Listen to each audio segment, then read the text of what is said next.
कुछ लोग ऐसे बोलते हैं कि हिंदू खतरे में, क्या रियल में हिंदू खतरे में? भारत का हिंदू गल्फ कंट्री में खतरे में नहीं है तो हिंदुस्तान में कैसे खतरे में होगा? कितने लोगों को अभी तक आपने रेस्क्यू किया?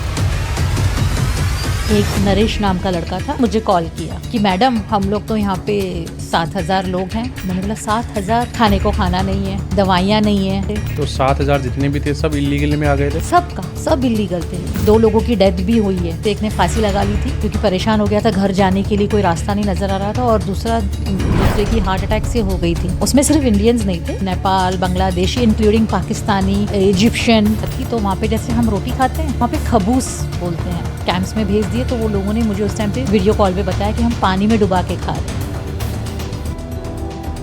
नॉर्मली देखें तो लोग गल्फ क्यों जाते हैं? कि यहाँ पे जो लोग होते हैं वो ज़्यादा करके सोचते हैं कि बाहर गांव मतलब कि सोने की चिड़िया है, या तो कोई ऐसा फल है कि तोड़ेंगे हाथ में आ जाएंगे। आपके राजस्थान में लोग बोलते हैं आज़ाद वीज़ा। मैं आज़ाद वीज़े पे जाके काम करने वाला हूँ। आज़ाद वीज़ा नाम की कोई चीज़ ही नहीं है। एक तरफ इंडिया को देखते हैं, एक तरफ दुबई को देखते हैं। क्या रीजंस रहे होंगे कि आज इंडिया थोड़ा पीछे लग रहा है, दुबई कितना अच्छे से ग्रो कर रहा है? हमारे हिंदुस्तान के जो लोग हैं वो यही हिंदू मुसलमान हैं। आप परदेश में जाओ, हम इंडियंस हैं वहाँ पे, हमको कोई हिंदू मुसलमान के नाम से नहीं पहचानता है वहाँ पे। तो ये सिर्फ यहाँ on the name of politics ये होता है। अब मैं मुस्लिम हूँ, आप हिंदू हो, हम दोनों बैठ के बातचीत कर रहे हैं, कोई भेदभाव नहीं है इसमें। पर इसको पॉलिटिकल वे से देखोगे तो बहुत बड़ा इशू है। मैं इतने दिन गल्फ में रही हूँ, वहाँ पे बहुत से हिंदूज भी हैं। किसी ने किसी हिंदू को पकड़ के नहीं बोला होगा कि आप जय श्री राम बोले। नमस्ते दोस्तों, कैसे हैं आप सभी? आज का पॉडकास्ट बहुत ही इंटरेस्टिंग होने वाला है। जो एक गल्फ कंट्री पैसे कमाने के लिए जाते हैं तो ये पॉडकास्ट एक बार ज़रूर देखें और उनको भेजना क्या होता है वहाँ पे, कैसी परेशानियाँ झेलनी पड़ती है और क्या क्या ध्यान रखना होता है वहाँ जाने से पहले, और वहाँ अगर कोई फंस गया है तो कैसे निकल सकता है। इस पॉडकास्ट के माध्यम से आपको सब कुछ जानने को मिलेगा।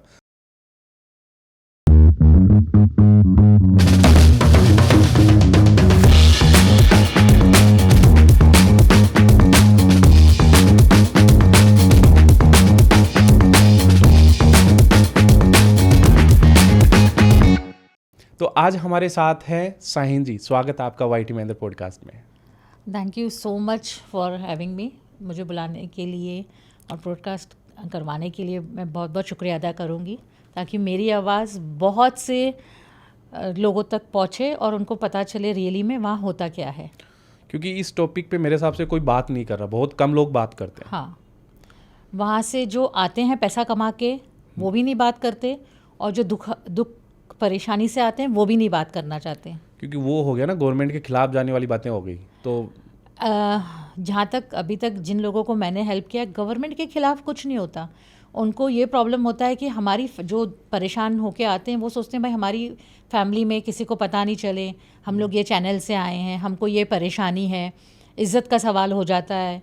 बेटी की शादी है, बेटे की शादी है, तो परिवार में कैसे बिहेव करेंगे कि भाई ये तो ये काम के लिए गए थे, इनके साथ में ये हुआ कि ये कंपनी से भागे हुए हैं या घर से भागे हुए हैं, ये जेल के थ्रू आए हुए हैं। तो लोग ये सारी चीज़ें निजी होती है तो नहीं बताना चाहते। ओके, हम पहले बात करते हैं आपके बारे में। साहिन जी कौन है, क्या करते हैं और क्या एक्सपीरियंस है इससे रिलेटेड? मैं एक ह्यूमन राइट एक्टिविस्ट हूँ, एनिमल राइट एक्टिविस्ट भी हूँ। मैं 1996 में कोविड गई थी as a housewife with family. हाँ, मेरे हस्बैंड के साथ में गई थी मैं वहाँ पे। मेरे हस्बैंड वहाँ ही थे, उनकी मदर फादर भी वहाँ ही थे, मतलब बहुत सालों से वो लोग वहाँ सेटल थे। तो मैं एज अ हाउस वाइफ गई थी, और मुझे बचपन से ही मतलब लोगों की हेल्प करना अच्छा लगता था। मेरा जो बैकग्राउंड है, मेरी मदर हैं वो भी सोशल वर्कर हैं, तो वो सारी चीज़ें घर से ही सीखता है इंसान कि कैसे हाउ माय मम्मी कैसे परेशान लोग आते तो किस तरह से मदद करना चाहती थी मम्मी, कितनों की होती थी कितनों की नहीं है। तो शुरू में मैं जब 7, 8, 9 साल की थी, स्कूल गया तो कोई ब्लाइंड पर्सन मिला, उसको क्रॉस करवा दिया। कोई कुत्ते का बच्चा या बिल्ली का बच्चा मिला, मैं एनिमल लवर हूँ, उसको हेल्प कर दिया। तो ये छोटी छोटी चीज़ें करके तो ये मुझे ये हैबिट तो थी। जब मैं वहाँ पहुँची तो मेरे लिए सबसे इम्पॉर्टेंट था कि वहाँ की लैंग्वेज भी नई थी, अरबिक लोग बात करते थे। हमारा अपार्टमेंट था, हम लोग वहाँ ही रहते थे। मेरे ब्रदर इन लॉ की फैमिली थी और हमारी फैमिली, हम लोग साथ में ही रहते थे। मदर इन लॉ वापस आ गई थी इंडिया फादर इन लॉ की डेथ के बाद, तो हम लोग ही थे। तो एक दिन हम लोग सुपरमार्केट गए हुए थे, तो मैंने देखा कि एक इंडियन औरत थी अरबी फैमिली के साथ में, मैं कुवैत में थी तो वो कोईती फैमिली थी, और वो जो लेडी थी वो काफ़ी परेशान थी काफ़ी हद तक। अब ये था कि वो जो लेडी थी वो केरला की थी और मैं बॉम्बे से, तो एक और वहाँ पे लैंग्वेज का मेरे साथ प्रॉब्लम था। थोड़ी टूटी फूटी इंग्लिश हम लोग कम्युनिकेट कर सकते थे, तो मैं वो औरत से कोऑर्डिनेट करने की मैंने कोशिश की। कोऑर्डिनेशन थोड़ा सा हुआ, फिर कोई तो नहीं और वो लोग चले गए। फिर कुछ दिनों के बाद या कुछ हफ्तों के बाद मैं फिर गई, फिर ये मुझे लेडी मिली। तो फिर ऐसा हुआ कि उस टाइम ये बच्चों के साथ में आई हुई थी, तो मुझे इससे बात करने का काफ़ी मौका मिल गया। तो वो रोने धोने लगी, मुझे 2 साल हो गए, मेरा कॉन्ट्रैक्ट ख़त्म हो गया, मुझे जाने नहीं दे रहे, हाउसमेट नहीं लाएंगे तब भेजेंगे, 1 साल और काम करने के लिए मुझे इंडिया जाना है। तो ये सवाल बहुत बड़ा था मेरे लिए भी, मैं भी नई थी वहाँ पे। अब इसको इंडिया जाना है तो मैं क्या कर सकती हूँ। तो तभी मुझे मालूम पड़ा कि okay, passport is very important for me and everyone, जो भी गल्फ़ में या परदेश में उनके लिए इम्पॉर्टेंट है, क्योंकि वही एक डॉक्यूमेंट है जिससे आप वापस अपने देश एंट्री और एग्जिट उसी से होगा। फिर मैंने उसको यही सवाल किया कि पासपोर्ट, तो उसने बोला वो तो मेरे पास नहीं है।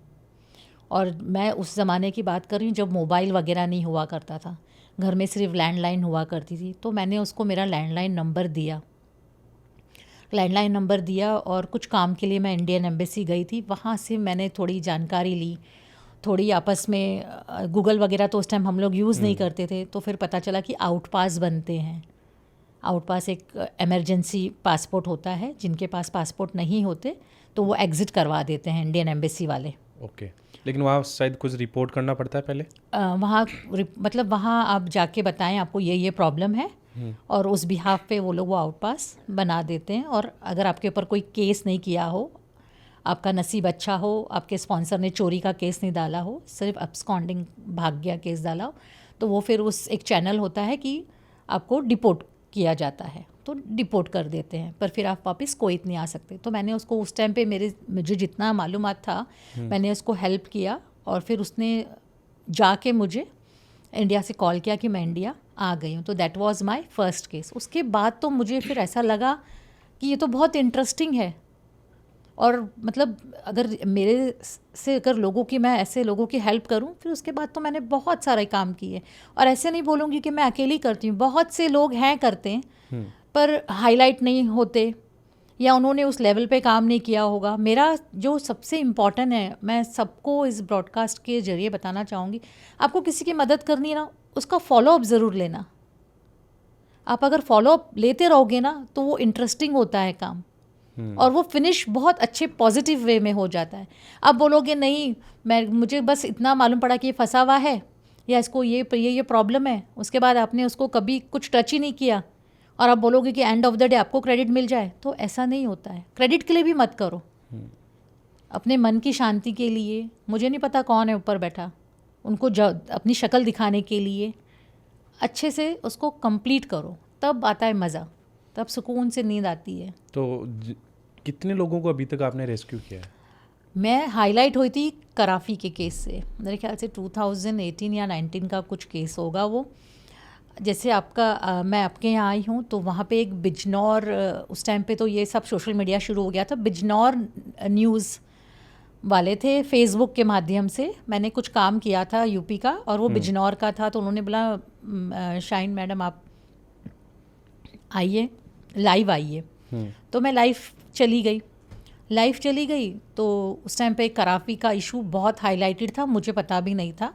1-1.5-2 साल से चल रहा था कि लोगों को सैलरी नहीं मिली, और उनके जो रेजिडेंट्स हैं वो ख़त्म हो गए। जो उनका स्पॉन्सर थे कराफी सर, उनकी डेथ हो गई थी। उनके बेटे हैं शायद, उनसे वो चल नहीं रहा था, कुछ अंदर ही इंटीरियर प्रॉब्लम चल रहा था। और काफ़ी बहुत एक मतलब बड़ी कंपनी थी कुवैत की। लोग, जब मैंने वो काम किया तो लोग बोलते थे मतलब आप समझ लो कि ये मिनी गवर्नमेंट समझ लो। और ऐसा नहीं है कि उस कंपनी ने लोगों को कभी सैलरी नहीं दी। बहुत से मुझे लेबर्स मिले उस दौरान, उन्होंने बताया कि हमको केस नहीं करना है, इस कंपनी ने हमारे बच्चों की शादी करवाई है, हमने घर भी बना दिया, ठीक है हम इंडिया जाएंगे, हमको केस नहीं करना है।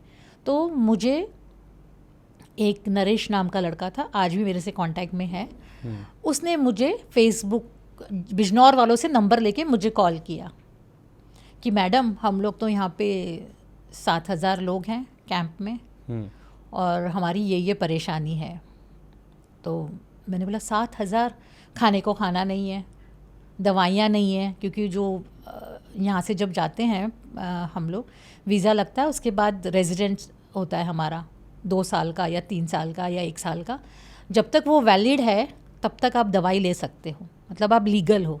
एक बार उसका वैलिडेशन ख़त्म हो जाता है, एक्सपायर हो गया, 2-4 महीने ऊपर हो गए, तो आप इलीगल कहलाते हो वहाँ पे। वो उनकी कंट्री का रूल है। हम उनके घर गए हुए, उनकी कंट्री में काम करने गए, और यहाँ पे अगर वो लोग भी अगर यहाँ पे से कोई आते हैं, उनका भी अगर वीज़ा ख़त्म होता है तो वो इलीगली दोषी करार कर दिया जाता है, तो दवाई वगैरह नहीं मिलती है। और वहाँ पे तो बहुत सारे लोग थे। तो 7,000 जितने भी थे सब इलीगल में आ गए थे? हाँ, उसमें सिर्फ इंडियंस नहीं थे, उसमें बहुत सारे डिफरेंट देश के थे।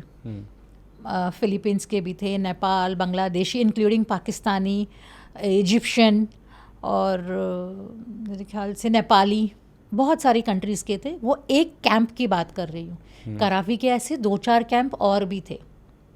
मैं चली गई और बिजनौर वालों से मेरी बात हो गई। हम लोगों ने लाइव बिजनौर पे डलवा दिया। वो रिकॉर्डिंग कैसे? नहीं, लाइव पहले वो फेसबुक पे लाइव चलता था, तो वो लाइव वो, और मेरे ख्याल से आपको वो वीडियोस आज भी अगर कराफी शाइन सैयद डालोगे तो वो वीडियोस हैं, थोड़ी उन्होंने जो वर्कर्स ने बना के डाली हैं। उसके बाद वो केस मेरे कानों में आया, और उस टाइम मैं केस एक हैंडल कर रही थी, पवन कुमार, वो मेरे ख्याल से यूपी के ही थे, कोई स्टेट के। उनका ऐसा था कि वो खादिम के वीज़े पे थे। मैं आपको बताऊंगी कि खादिम का वीज़ा मतलब खादिम क्या है, इनके हाँ, मैं वही बताती हूँ। खादिम का वीज़ा ये होता है जो डोमेस्टिक वर्कर्स बोल सकते हैं हम लोग, आप जो घरेलू काम करते हैं, घर में रहने वाले, जैसे गार्डनर, ड्राइवर, हाउसमेड्स और बेबी सिटर, होम नर्स, ये सब ज़्यादा करके ये लोग खादिम के वीज़े पे मंगा लेते हैं इनको। और ऐसे भी होता है कि होम नर्स का शोन का वीज़ा भी होता है, वो कंपनी के थ्रू आती हैं। तो ये सब हो गए खादिम के वीज़े। और शोन का वीज़ा होता है जो कंपनी के अंडर में होता है, वो बाहर रहते हैं, घर में नहीं रहते कंपनी। तो जितने भी जैसे ये वीज़ा करके जाते हैं तो लगभग सारे डायरेक्ट जाते हैं या किसी एजेंसी के थ्रू, किसी के माध्यम के थ्रू जाते हैं?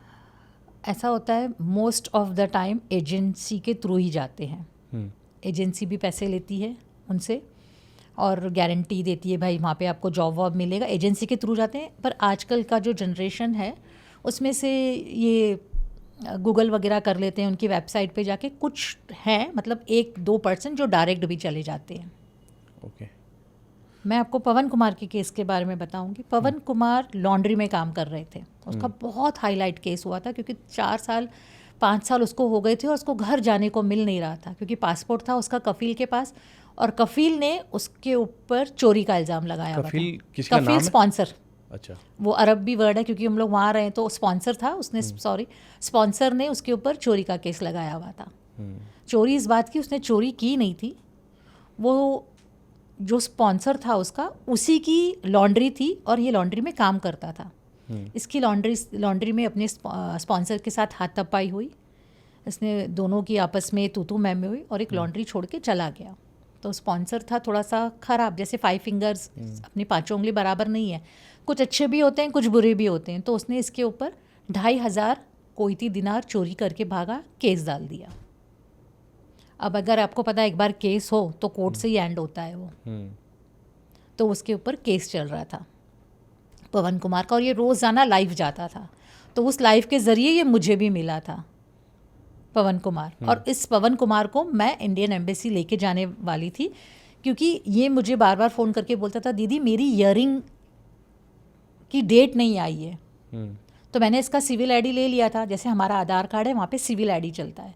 मैंने इसका सिविल आईडी लिया और मैंने मतलब जान पहचान के थे, क्योंकि लोग मुझे जानने लगे थे, तो मैंने इसका सिस्टम से निकलवाया कि इसकी डेट क्यों नहीं आ रही है, एम्बेसी क्यों नहीं इसको जवाब दे रही है। और वो भी काफ़ी ऐसा था कि उसने भी काफ़ी, उसकी फैमिली ने हाथ पैर मारे थे। उस टाइम सुषमा स्वराज जी का टाइम था, तो इनको सपोर्ट करने के लिए काफ़ी कुछ इनकी फैमिली ने भी पता नहीं कहीं से लिंक लगाया हुआ था। बहुत फेमस हुआ था, कोविड का बहुत हाईलाइटेड केस है पवन कुमार का।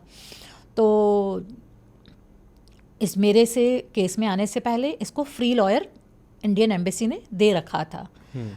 तो मैंने 4-5 बार उसको लॉयर को फ़ोन किया, तो लॉयर कुछ जवाब ठीक ठाक नहीं दे रहा था मुझे, तो इसलिए मैं पवन कुमार को लेके सो एंड सो डेट को एम्बेसी जाने वाली थी, और इस दौरान ही मुझे नरेश का कराफी से फ़ोन आया। अच्छा, अपनी गवर्नमेंट जो गल्फ जाते हैं, बाहर जाते हैं, जो फाइनेंशियली मतलब इतने नहीं होते, उनको फ्री लॉयर वगैरह सब प्रोवाइड करवाते हैं? फ्री होता है ना जो वर्ड, वो फ्री ही होता है। मैं पवन कुमार के केस का आपको यही स्टोरी बता रही हूँ। फ्री लॉयर करवाया, मेरी लॉयर से बात हुई, मैंने सिस्टम से निकाला, पवन कुमार का केस का डिसीजन आ गया था। पवन कुमार केस हार गए थे, उनको 2,500 दिनार कफील को देना था। अगर नहीं देंगे या तो जेल या तो सज़ा मिलेगी। तो मैं उसको इस सिलसिले में एम्बेसी लेके गई, और मैंने वो डॉक्यूमेंट निकाल लिया था जिस पे लिखा हुआ था कि पवन कुमार केस हार गए हैं। उस टाइम पे सेकंड सेक्रेटरी थे सीबी जॉन। मैं उनके पास गई, मैंने बोला पवन कुमार आए हैं मेरे साथ। तो मतलब मैं जाती रहती थी, तो वो बहुत रिस्पेक्टफुली बात करते थे।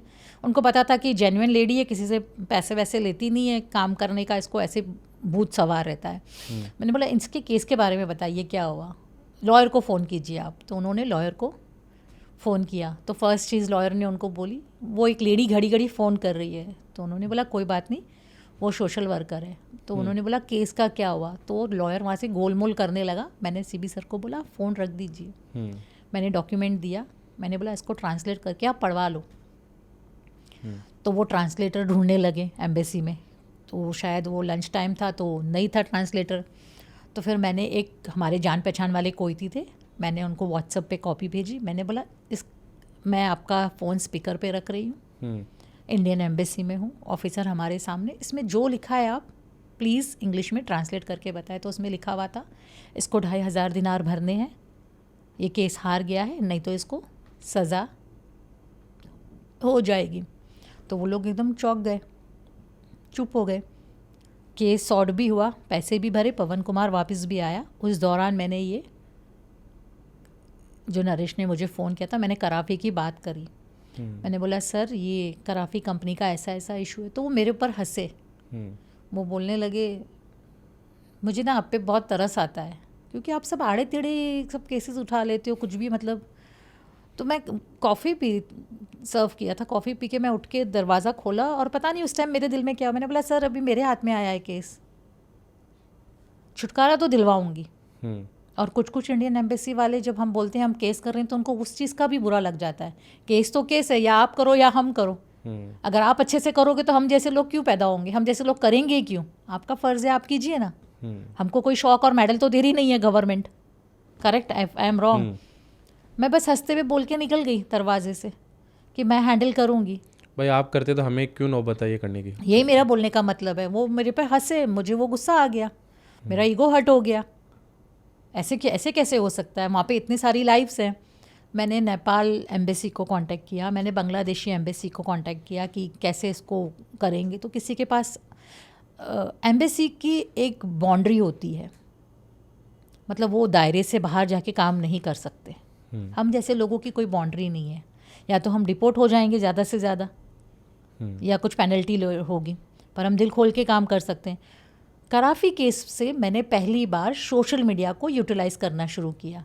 मेरी डॉटर ने 3-4 साल पहले, आप फेसबुक पे रहते हो, आप इतना काम करते हो, ट्विटर पे आओ, मेरी डॉटर ने मुझे वो हैंडल बना के दिया था।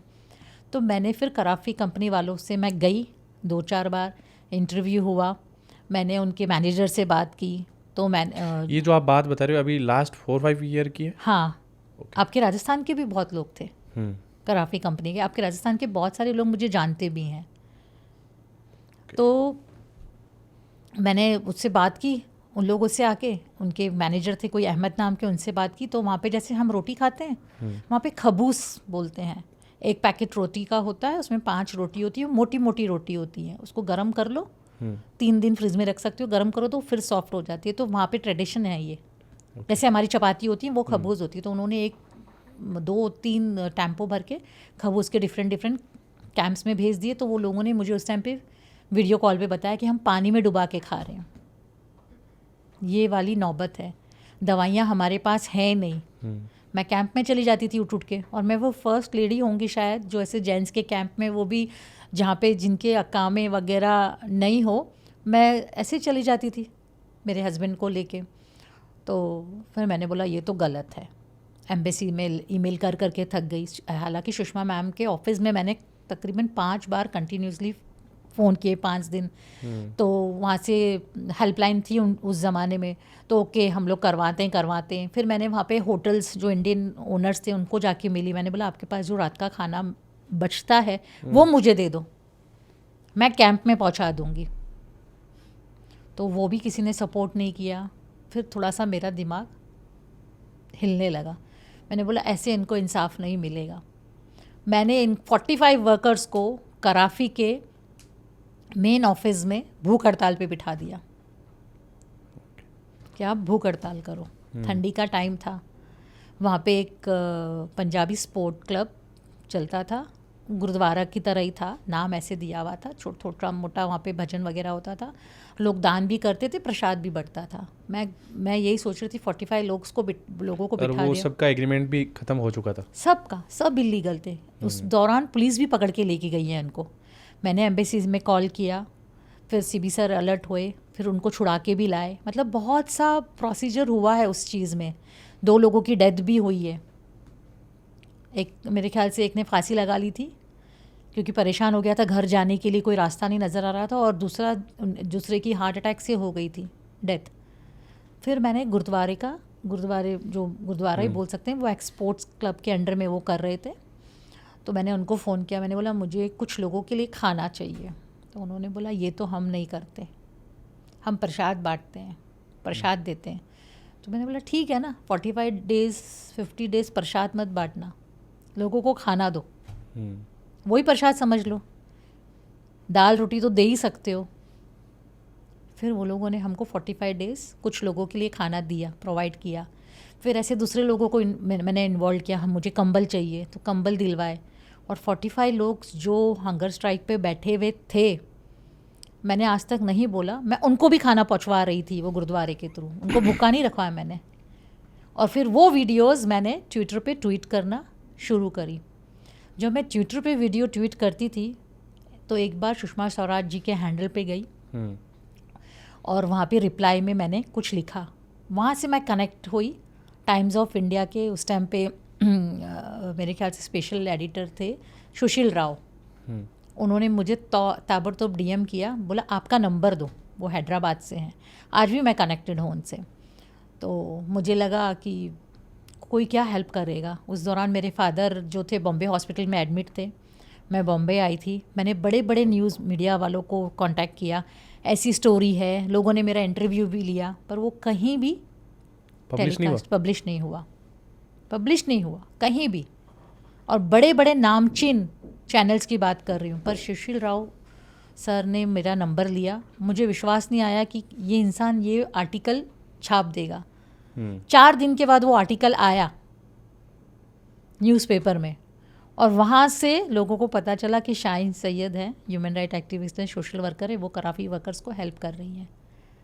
और फिर लगातार 4 से 5, 6, 7 दिन वो हाईलाइट होता ही गया। वो ईमेल करते थे एम्बेसी को, इंडियन एम्बेसी को, वहाँ से कोई जवाब नहीं आता था, कोई जवाब नहीं आता था। 45 लोगों को यहाँ जब बिठाया न्यूज़पेपर में, ये जब बात हुई ट्विटर हैंडल पे मेरे, आप चेक करोगे अगर पुराने 18 और 19 के, तो उनकी सारे वो हंगर स्ट्राइक पे है, वो सारी वीडियोस दिखेंगी आपको। फिर जाके वहाँ का शोन जो लेबर कोर्ट है उनको जगाने का मैंने प्रयास किया। मैं नहीं बोलोगे आप, मैं अकेली लेडी थी और हम लोगों ने अरेंज की थी 30-40 बसेस कुवैत में, और उनके कैंप से उससे भी ज़्यादा। मतलब अगर देखा जाए तो वो जो एरिया था कोर्ट के नीचे, लेबर कोर्ट के, पूरे सब आदमियों से भरा हुआ था, और मैं अकेली खड़ी हुई थी, 5.2 की एक छोटी सी लेडी, और ये सब मेरी बात सुन रहे थे। तो उस टाइम अबू अब्दुल्ला, मतलब उनका नाम कुछ और था, पर अबू अब्दुल्ला के नाम से वो मैनेजर जाने जाते थे, उन्होंने ऊपर से ये नज़ारा देखा। तो उन्होंने मुझे आके बोला कि जब वो लोग किसी को रिस्पेक्ट देते तो मामा या तो इस तरीके से बात करते हैं, मामा शुनु हादा मिन वैन इन जिप, मतलब तुम ये कहाँ से लेके आ गए लोगों को। तो मुझे ऐसा लगा अब आवाज़ सुनी गई है, तो मैंने बोला ये कराफी वर्कर्स हैं और इनको ये इशू है, खाना नहीं है इनके पास और बीमार हैं, मर रहे हैं। तो उन्होंने बोला अगर तुम्हारी आवाज़ पे, अरबी में बोला, ये सारे चले जाएंगे मैं तुम्हारी बात सुनूंगा। उसमें हर नेशनलिटी के लोग थे, मैंने बताया फिलीपींस भी थे, बांग्लादेशी भी थे, इंक्लूडिंग पाकिस्तानीज़, इजिप्शियंस, बहुत सारी, नेपाली और अपने इंडियंस, ये 6-7 तो मुझे बाय हार्ड है। मैंने इनको सबको बोला आप चले जाओ, आप आपकी ज़रूरत नहीं है। तो उन्होंने बोला आप 2 लोगों को अपने साथ रख लो। तो 2 से 3 लोग थे, शायद एक इरफान अली थे, एक नरेश था और एक अमजद अली। ये तीनों मेरे से कनेक्टेड हैं आज भी। इन्होंने वो बात को ध्यान में रखा हुआ है कि मैंने उनके लिए वो काम किया। मैंने उनके साथ रुकी, 2 घंटा उन्होंने रुकाया, मुझे बुलाया अपने रूम में, इन लोग लेबर्स को भी बुलाया। अब बोला मुझे बताओ क्या मामला है। आपने अपनी एम्बेसी को बताया। तो मैंने उनको बोला अगर मैं आपके पास आ गई हूँ इतने लोगों को लेके, तो मैं चाहती हूँ कि आप एम्बेसी वालों को बुलाओ। मैं तो बहुत बार चक्कर लगा चुकी हूँ, अपनी नहीं दूसरी एम्बेसीज़ में से भी। तो उन्होंने बोला ठीक है, नोटेड। फिर उन लोगों ने टाइमिंग दिया, एम्बेसी वाले भी आए, इंडियन एम्बेसी वाले, मैं भी थी उस मीटिंग में, डिस्कशन हुआ। उस दिन के बाद से अब आज भी जो कराफी की कैंटीन है, हालांकि उन लोगों ने नाम चेंज कर दिया, उसमें खाना भरपूर मिल रहा है लेबर्स को, उस टाइम पे भी मिला। एक इलीगल कैंप में लीगल मेडिकल कैंप लगवाया इंडियन एम्बेसी के साथ में। मैंने बहुत सारे लोगों को कांटेक्ट करके हम लोगों ने दवाई ववाई प्रोवाइड करी और मेरे ख्याल से 3,500 से 4,000 लोगों को दवाई प्रोवाइड करवाई थी। फिर उसके बाद ऐसा हुआ कि इतना हाईलाइट होने के बाद में एमनेस्टी लाई गई कुवैत में। एमनेस्टी वर्ड है, आप गूगल करके ढूंढ सकते हो, कि जिन लोगों के वीज़े ख़त्म हो जाते हैं, मतलब रेजिडेंट्स जो होता है वहाँ का ख़त्म हो जाते हैं, तो उनको पेनल्टी होती है 2 दिनार। अगर कुवैत में तो 2 दिनार, अगर सऊदीया में तो रियाल, दुबई में है तो सबके अलग अलग है, पर उनके ऊपर पेनल्टी शुरू हो जाती है।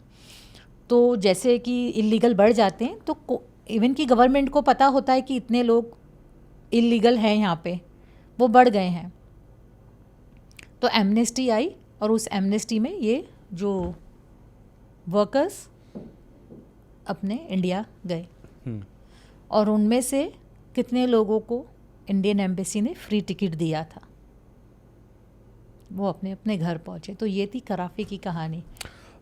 हम नॉर्मली देखें तो लोग गल्फ़ क्यों जाते हैं? पैसे कमाने के लिए, ताकि अच्छा पैसा मिले।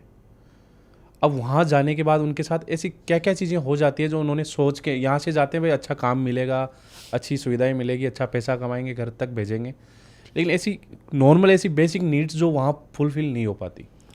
कैसा होता है कि यहाँ पे जो लोग होते हैं वो ज़्यादा करके सोचते हैं कि बाहर गांव मतलब कि सोने की चिड़िया है, या तो कोई ऐसा फल है कि तोड़ेंगे हाथ में आ जाएंगे। एक देश आपको, आप वहाँ जा रहे हो, आपको डबल टिबल सैलरी मिल रही है, तो आपको डबल टिबल काम करना पड़ेगा, दिन रात मेहनत करनी पड़ेगी। हालांकि ऐसा कुछ लॉक पीरियड नहीं है, यहाँ की तरह ही 8 to 10 आवर्स जो यहाँ करवाते हैं वहाँ पे भी वही काम कराते हैं। अलग अलग लोगों का अलग अलग तरीका है इसमें सोचने का।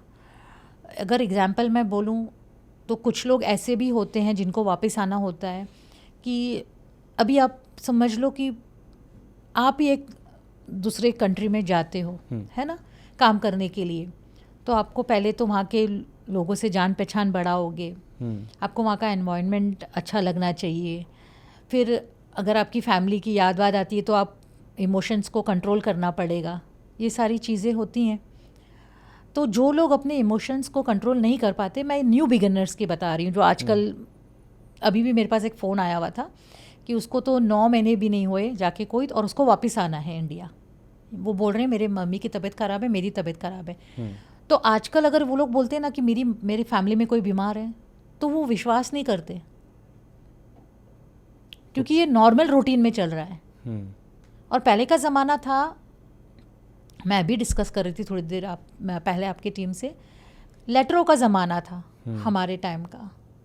अगर आप देखो 80-90s में अगर कोई गल्फ़ पहुंच गया तो वो लेटर लिखता था, मेरा दिल नहीं लग रहा है, काम बहुत है, कफिल परेशान कर रहा है, तो फैमिली का जवाब आ जाता था इतने पैसे खर्चे करके गए हो, बच्चों की पढ़ाई है, माँ बीमार है, घर का भाड़ा है, बस एक घर बनाने तक आप किस तरह से भी रह जाइए, उसके बाद फिर आ जाना। फिर वो 1 महीने में लेटर उनको मिलता या 15 दिन में मिलता, फिर थोड़ा सा वो लेटर पढ़ के उनका माइंड ऐसा होता है फैमिली तो बुलाना नहीं चाहती है, फिर वो जवाब देता है। ऐसे करते करते 6 महीने is enough for a person to settle. अब जो है मोबाइल का ज़माना है, वहाँ पहुँचते नहीं है, कार्ड मिला नहीं, वीडियो कॉल शुरू, उस पर रोना धोना शुरू। हाँ, वो यहाँ से रवाना होते हैं तब स्टोरी और स्नैप लगना स्टार्ट होती है। फिर वो स्टार्ट होते होते वहाँ जाते हैं, एंड अप हो जाते हैं कि उनको पसंद नहीं आता, उनको फैमिली याद आती है, उनको ऐसे लगता है अरे जो 100 दिनार का मुझे जॉब बोला था इससे ज़्यादा तो मैं इंडिया में कमा लेता था, यहाँ तो जो कमा रहा हूँ दिनारों में ही मुझे खर्चा करना है, तो मुझे जाना है। एक तो ये वाली स्टोरी हो गई। और एक हकीकत में ऐसा होता है कि वो जेन्युइन बंदा होता है, उसने काफ़ी साल निकाले होते हैं, या कंपनी बैंकक्रप्ट हो जाती है, या जो स्पॉन्सर है, जैसे हमारे घर में भी होता है कि अगर कोई हमारे घर में काम करने वाला बहुत साल से है, फिर उसका दिल नहीं करता काम करने का, फिर वो बोलता है मुझे बस जाना है। तो वैसे इंसान है, उसका भी दिल होता है और स्पॉन्सर छोड़ना नहीं चाहता, क्योंकि वो जो स्पॉन्सर होता है उसको एक हैबिट हो जाती है। अगर आप कोई किसी कंपनी में काम करते हो, आपके एम्प्लॉय पुराने हैं तो वो आपका प्लस पॉइंट है, उसको आपको कुछ समझाना नहीं है, उसको पता है ये सिस्टम है। वैसे उनका भी वही होता है, उनको मालूम होता है कि भाई मेरा जो बंदा है उसको पता है इतने बजे गाड़ी चलाना, इतने बजे रखना, या जो डोमेस्टिक वर्कर है, लेडी घर में काम कर रही है, हाउसमेड, ये खाना बनाएगी, बच्चों को संभालेगी, वो उसने घर भी खुला रखा है, उसके ऊपर पूरा रखा है, और वो अगर जाने की ज़िद करे तो उनको नहीं भेजना है। फिर वहाँ से ये शुरू हो जाता है। और तीसरा ऐसा होता है, जो लोग जाते हैं तो वो माइंड अपना बना के जाते हैं, उनका कोई ना कोई रिलेटिव ऑलरेडी भागा हुआ होता है, ठीक है, और ये लोग यहाँ से जाने के बाद पूरी कोशिश करते हैं कि कोयती के घर से भाग जाए और वो अपने रिलेटिव के पास जाके अपने मन मर्जी से काम करें। और इसमें अभी एक और एंगल है, जहाँ तक मैंने बहुत लोगों से काम किया हुआ है, आपके राजस्थान में लोग बोलते हैं आज़ाद वीज़ा, मैं आज़ाद वीज़े पे जाके काम करने वाला हूँ। आज़ाद वीज़ा नाम की कोई चीज़ ही नहीं है। मैंने बहुत बार, मेरे जब भी लाइव डालती थी मैं फेसबुक पे, मैंने बहुत लोगों को समझाया है, ये लोग किसी ना किसी के थ्रू वीज़ा ख़रीदते हैं। अभी जैसे मैं थी, मुझे बहुत लोग अप्रोच करते थे, आपका कोई पहचान वाला है तो नंबर दे दीजिए, वीज़ा वगैरह करवा दीजिए। वीज़ा ख़रीदते हैं, ठीक है, और कोयती जो होता है वहाँ, या स्पॉन्सर होता है, या कोई तो सऊदिया, वो उनको छोड़ देता है। वो बोलता है मुझे 2 साल के इतने पैसे दे दो और तुम बाहर जाके अपना काम करो। पर उसमें ख़तरा है, अगर वो जाके काम करेगा और खादिम का वीज़ा है उसका, मतलब हाउस मेड या हाउस बॉय या हाउस ड्राइवर का, अगर चेकिंग में पकड़ा गया वो डिपोर्ट हो जाता है, फिर कभी नहीं जा सकता। अगर आप किसी भी कंट्री में जाके सेट होना चाहते हो, आप लीगली करो, लीगल वे से जाओगे तो कोई तकलीफ ही नहीं है। हाँ, अगर नसीब ख़राब हुआ, जैसे कराफी कंपनी का बैंकक्रप्ट हो गई, वो एक अलग सिचुएशन है। पर आप बोलोगे नहीं मैं इलीगल तरीके से करूं, वहाँ लिकर मना है, दारू मना है, पर वहाँ मिलती है, कभी कभी पकड़े जाते हैं, ड्रग्स भी लेते हैं वहाँ जाके। आप अपने परिवार के लिए जा रहे हो तो उसको ध्यान में रख के काम करो। अच्छा, किन किन लोगों को किस किस काम के हिसाब से जाना चाहिए कुवैत या गल्फ़ कंट्री में? अगर जाना है, क्या काम के लिए बेस्ट है, कौन लोगों को जाना चाहिए, किसको नहीं जाना चाहिए, मतलब ऐसा कोई आइडिया? देखो, इसमें तो कभी भी मैं नहीं बोलूँगी किनको जाना चाहिए किनको नहीं जाना चाहिए, जिसको जैसा काम आता है। मतलब अभी डॉक्टर है तो वो हजाम के इसमें तो जाएगा नहीं। इंडियन डॉक्टर्स भी हैं वहाँ पे, इंडियंस नहीं, हर नेशनलिटी के डॉक्टर्स हैं वहाँ पे। अगर वो बार्बर है, हजाम है, तो वो हजाम के इसमें जाएगा। यहाँ पे प्रॉब्लम क्या आता है कि जब यहाँ के जो एजेंट होते हैं, जिनको ज़्यादा नॉलेज नहीं है, उनके पास चले जाते हैं लोग। व्हाट्सअप पे आपको मालूम है व्हाट्सअप यूनिवर्सिटी कैसे चल रही है, मैसेज आता है भाई वहाँ पे 50,000 सैलरी है। 50,000 बहुत ज़्यादा हो गए। एजेंट का नंबर होता है, वो एजेंट उसने कभी ये भी नहीं सोचा होता है कि मैं इसको डायरेक्ट कॉल कर लूँ, वो व्हाट्सअप पे ही कनेक्टेड रहता है। एजेंट के पास नंबर भी नहीं है, एजेंट किधर बैठा है मालूम भी नहीं है। उसके बाद अगर वो एजेंट मिल भी जाता है, उसको वो जो भी पैसा होता है 50,000, 60,000, 70,000 देता है।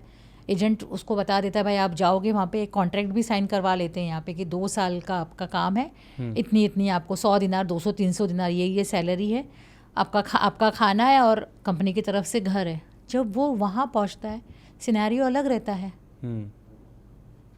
उसको अगर बोला होता है टेक्नीशियन का तो उसको हेल्पर का काम मिलता है,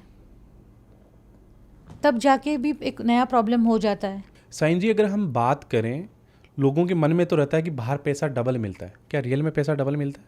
हाँ, सैलरी अगर हमारे यहाँ ही हमारे देश में ही एक लेबर को, ज़्यादा करके लेबर कैटेगरी के लोग जाते हैं, उनको अगर अच्छी खासी इनकम मिले तो फर्स्ट ऑफ ऑल तो वो जाएंगे ही नहीं देश छोड़ के। और कितने लोग ऐसे होते हैं कि समझो अगर 20,000 कमा रहे हैं तो उसी में खुश हैं वो अपनी चादर से पैर बढ़ाना नहीं चाहते बाहर। पर कुछ लोग होते हैं जिनको आगे बढ़ना है लाइफ में, फैमिली के लिए कुछ करना है, क्योंकि किसी का एक सपना होता है कि मुझे मेरा घर बनाना है। वो घर बनाने के चक्कर में अपनी पूरी ज़िंदगी बाहर बिताने को रेडी हो जाता है। तो बट ऑब्वियसली, और जाना नहीं जाना वो तो डिपेंड होता है पर्सन टू पर्सन, वो अपनी खुद की चॉइस है। नहीं, अगर हम अभी के आपके एक्सपीरियंस से अगर बात करें, बहुत लोग बाहर जाना चाहते हैं, किन लोगों के लिए बाहर अगर काम करने जाएं तो बेस्ट है? किस किस कैटेगरी अगर हम बात अच्छा, करें? अगर वैसा देखा जाए तो मैं तो सबसे पहले, मैंने बहुत बार पहले भी आवाज़ उठाई है, मैं डोमेस्टिक वर्कर जो जाते हैं इंडिया से, जैसे हाउसमेट्स, स्पेशली औरतें, इनका जाना सरकार ने बंद करना चाहिए। हाउसमेट्स सबसे ज़्यादा स्ट्रगल उन्हीं के साथ होता है, मतलब सबसे ज़्यादा जो प्रॉब्लम्स होती हैं वो हाउसमेट्स के साथ में ही होती हैं। ऐसा नहीं है कि यहाँ नहीं होता, यहाँ पे भी सेम है, पर वहाँ एक दूसरा देश है, दूसरे लोग हैं, और आई मीन टू से उन लोगों के लिए बहुत मुश्किल होता है सेट होना हाउसमेट्स के लिए। और जब यहाँ पे अगर सरकार इतना सारा कर रही है तो ये हाउसमेट्स को बाहर जाके काम करने की ज़रूरत क्या है? टोटल बैन होना चाहिए हाउसमेट्स का। ठीक है, हाउस ड्राइवर चले जाए इंडिया से, आज कितनी वहाँ पे छोटी छोटी कंट्री हैं जिन्होंने हाउसमेट्स को बैंड कर रखा है, तो इंडिया क्यों भेज रही हैं? ये बंद किया जाए, मैं तो यही बोलूँगी। मैंने बहुत बार आवाज़ उठाई भी है। ऐसा क्यों? मैं एक केस कर रही थी, मैं एम्बेसी में थी, उन सर का नाम तो मुझे याद भी नहीं है। ओके। तो वो मैं उनको इंसिस्ट कर रही थी कि ये हाउसमेट गिर गई है, एक्सीडेंटल केस है, आप लोगों ने कुछ नहीं किया। तो उन्होंने मुझे जवाब दिया कि ये हाउसमेट्स दूसरों का जो लैट्रिन होता है हमारी, ये लोग वो साफ़ करते हैं, घरेलू काम करने वाला है। तो जो यहाँ से घरेलू काम करने वालों की हम ही नहीं रिस्पेक्ट करते, जो हमारी कंट्री छोड़ के, तो वो लोग क्या रिस्पेक्ट कर रखेंगे? और हाउसमेट्स में ऐसा भी होता है कि जैसे यहाँ पे भी होता है, मैं ये फिर अगेन एंड अगेन मैं ये चीज़ बोलूँगी, 5 फिंगर्स आर नॉट सेम। कभी कभी अटैम्प्ट टू रेप केसेस भी होते हैं उनके साथ में। कभी कभी जब वो घर से, जैसे कि मैंने बोला, घर से भाग जाते हैं हाउसमेट्स, तो वहाँ पे ऐसे लोग भी होते हैं कि उनको बुला के प्रोस्टिट्यूशन में भी पैर लगा देते हैं। तो ये सारी चीज़ें क्यों? एक्सप्लॉयटेशन होता है। तो बेटर है कि हाउसमेट्स जाएं, औरतें काम करने के लिए वहाँ पे शौन के वीज़े पे जा सकती हैं। जैसे कंपनी में क्लीनर के वहाँ पे कंपनियाँ होती हैं जो क्लीनर प्रोवाइड करती हैं गार्डन साफ़ करने के लिए या मॉल साफ़ करने के लिए, जैसे अपने इंडिया में भी देखा है। तो उस जॉब में भेजिए औरतों को, हाउसमेट्स के जॉब में क्यों? मैं इस चीज़ के बहुत अगेंस्ट हूँ। और मैं अगर आपको मैं एक स्टोरी बताऊँ, स्टेट का नाम नहीं बताऊँगी मैं आपको, वहाँ से एक लड़की को ये बोल के एजेंट ने भेजा था कि आपको यूएस भेजा जा रहा है। लड़की सैलून का काम जानती थी, ब्यूटिशियन थी, ब्यूटी पार्लर बोलते हैं, ब्यूटी पार्लर का काम जाती थी, और उसको कुवैत में उतार लिया गया। कुवैत में उतार लिया गया तो उसको एजेंट के यहाँ रखा। एजेंट के ऑफिस होते हैं, बिकती हैं हाउसमेट्स वहाँ पे एक एक हाउसमेट्स 1200 दिनार 1400 दिनार में, ऐसे जो कफाला बोलते हैं। मैं आपको पहले कफाला बताती हूँ। कफाला यही है, कफाला का काफ़ी जिक्र है, क्या हाँ, है कफाला ये है कि जो हाउसमेट्स होती हैं स्पेशली उनके लिए ये होता है कफाला। पर अभी तो सब जैसे जैसे प्रोग्रेस होता गया तो कंपनी वाले भी कफाला देते हैं। अब स्पॉन्सरशिप, कफाला इज़ बेसिकली स्पॉन्सरशिप। तो मैं आपको स्टार्टिंग से प्रोसीजर बताती हूँ और फिर ये लड़की की कहानी भी बताती हूँ कि अभी एजेंट है, उसका ऑफिस है कुवैत में। कफ़ी जो कोईती होगा या जो भी अरबी आदमी होगा, XYZ जो भी कंट्री का होगा गल्फ़ की, वो जाता है। इनके पास में पासपोर्ट कॉपी इंडिया या और जो देशों से हाउसमेट्स आती हैं, श्रीलंका से भी आती हैं, फिलीपींस से भी आती हैं, वो फ़ोटोज़ बताते हैं, वो सेलेक्ट करते हैं हमको ये वाली लड़की या ये वाली औरत लेडी है हाउसमेट चाहिए। फिर वो उसका दाम बताता है, 1200 दिनार, 1000 दिराम, 900 दिनार, ऐसे करके। तो ये उनका काम देख के बोली लगाई जाती है या उनकी मतलब बिगर वो प्रोफाइल आती है कि इसको कुकिंग आती है, ये फ्रेशनर है, ये रिटर्न है, तो उस हिसाब से इनका प्राइस फिक्स होता है। और जो स्पॉन्सर होता है उसके हिसाब से वो आधे से 75% पैसे दे देता है। अब ये एजेंट जिसने इंडिया से पासपोर्ट भेजी है वो एजेंट को पैसे देता है। इस एजेंट का एक डिफरेंट डिमांड होता है, मैं इतने पैसे लूँगा, उसमें मैं हाउसमेड का वीज़ा और मेडिकल और इमिग्रेशन वगैरह जो कुछ होता है ये सारा कुछ करके मैं इसको भेज दूँगा। अब ये एजेंट और एक एजेंट को जानता है जो वो हाउसमेड की सप्लाई देता है गाँव से, और वो एजेंट गेम खेलता है कि ये हाउसमेड से भी पैसे ले लेता है। तुमको बाहर जाने के पैसे में तुमको 50,000 देना पड़ेगा, 60-70 जो भी डिमांड करता है। अब ये हाउसमेड सोचती है कि मैं 70,000 दिनार खर्च करके आई हूँ, कफील सोचता है मैं 1400 या 1200 या 1000 दिनार में मैंने इस हाउसमेड को ख़रीदा है। तो ये दोनों विक्टिम होते हैं, हाउसमेड भी और स्पॉन्सर भी, क्योंकि स्पॉन्सर ने पैसे दे के ख़रीदे, हाउसमेड सोचती है कि मैंने एहसान किया, मैं तो पैसे दे के काम करने के लिए आई हूँ। तो ज़्यादा जो गड़बड़ होती है ये एजेंट्स के थ्रू हो जाती है। उसमें ऐसा नहीं होता है कि सारे एजेंट्स ख़राब है, कुछ जेन्युइन भी होते हैं। क्योंकि मैंने काम किया है तो मैंने ऐसा भी हुआ है, मैंने एजेंट को बोला आपको टिकट देना है, बुलाना पड़ेगा आपको, उन्होंने टिकट भी दी है, इनको खर्चा भी देना है, आपको एक सैलरी दिलवाना है, कंपनी नहीं दे रही तो उन्होंने वो भी दिया है। तो ऐसा भी होता है। और कोई जो ख़राब होते हैं वो ख़राब भी होते हैं, उनका कुछ हो ही नहीं सकता। जिनको ऊपर वाले से डर नहीं लगता तो फिर वो छोड़ ही दो उनकी बात। तो ये कफाला सिस्टम है। और ये जो लड़की आई थी वो सिस्टम की शिकार हो गई थी, उसको उतार लिया गया कोई एयरपोर्ट पे, एजेंट ने बेचा 1000-1200 दिनार में, और जो उसको ख़रीदार था वो कोई अरब भी नहीं था, वो एक दूसरे कंट्री का था, बांग्लादेशी थे वो, हस्बैंड एंड वाइफ, वो सलून चला रहे थे वहाँ पे, जैसे ब्यूटी पार्लर होता है वहाँ सलून बोलते हैं, सलून चला रहे थे। और वो किसी एक कोयती को जानते थे, तो वो कोयती को बोल के ये लोगों ने उस लड़की को ख़रीदा। वो कोयती को पैसे दिए, वो स्पॉन्सरशिप दिया, कोयती ने ख़रीद के लड़की को इनको दे दिया। तो 4-5 महीने तो नॉर्मल चलता रहा, जैसे वो लड़की ने मुझे स्टोरी बताई। फिर एक दिन अचानक मुझे, मेरे तरह एक सोशल वर्कर लड़का था वहाँ पे, तो वो भी छोटे मोटे केसेस करता था, वो मेरे से कोऑर्डिनेट करता था। कोई लेडीज़ का केस हो तो दीदी आप संभालो। तो मेरे को उसका रात को 1:30 बजे फ़ोन आता है। मैं आपको ये 2019 की बात बता रही हूँ, 2019 दिसंबर की। तो उसका मुझे फ़ोन आता है, बोलता है दीदी अटेम्प्ट टू रेप केस है, लड़की सलून में है और उसने मुझे कुछ फ़ोटोज़ भेजे। अब मुझे नींद नहीं आ रही, रात को 1:30 बजे लड़की को कॉल किया तो वो उसका रोना धोना लड़की का बहुत ज़्यादा। तो फिर मैंने बोला सुबह होने दो, मैंने बोला जो सलून की ओनर है उससे मैं बात करूं। मैंने उससे बात की, वो काबू में ही ना आए। मैंने स्पॉन्सर से बात करी तो स्पॉन्सर ने जैसे तैसे बोल के मुझे समझाया कि मैं जाता हूं, मुझे नहीं मालूम है, मेरी बहन का कफाला है, मेरा भी नहीं है, मेरी बहन स्पॉन्सर है। उसने मुझे ये बोला मेरी बहन स्पॉन्सर है, मैं जाके देख के आता हूँ। दोपहर तक सिनेरियो उल्टा हो गया वहाँ पे। वो जो हस्बैंड वाइफ थे, मेरे ख्याल से उसमें इंडियन औरत थी और वो जो हस्बैंड था बांग्लादेश का, ऐसे कुछ था उनका कॉम्बिनेशन। उन्होंने सामान फेंका सब सलून का, ठीक है। और ये लड़की को, एक्चुअली वो लड़की को रेप, आदमी था वो अटेम्प्ट टू रेप करने की कोशिश कर रहा था उसकी वाइफ के सामने। वो लेडीज़ सलून था और वहाँ पे जेंट्स लोगों का, जैसे यहाँ पे यूनिसेक्स शुरू है अभी सलून, वहाँ नहीं है, मगनून है, मतलब नहीं कर सकते आप ये काम, कानून के खिलाफ है। तो ये लोग फोर्स कर रहे थे कि तू जेंट्स का भी कर, और वो लड़की को नहीं करना था कि उसने बोला मैंने कभी आदमियों को हाथ भी नहीं लगाया है। तो औरत उसके वाइफ के सामने उसने उसको डराने के लिए ऐसे रेप करने की कोशिश की वो लड़की को।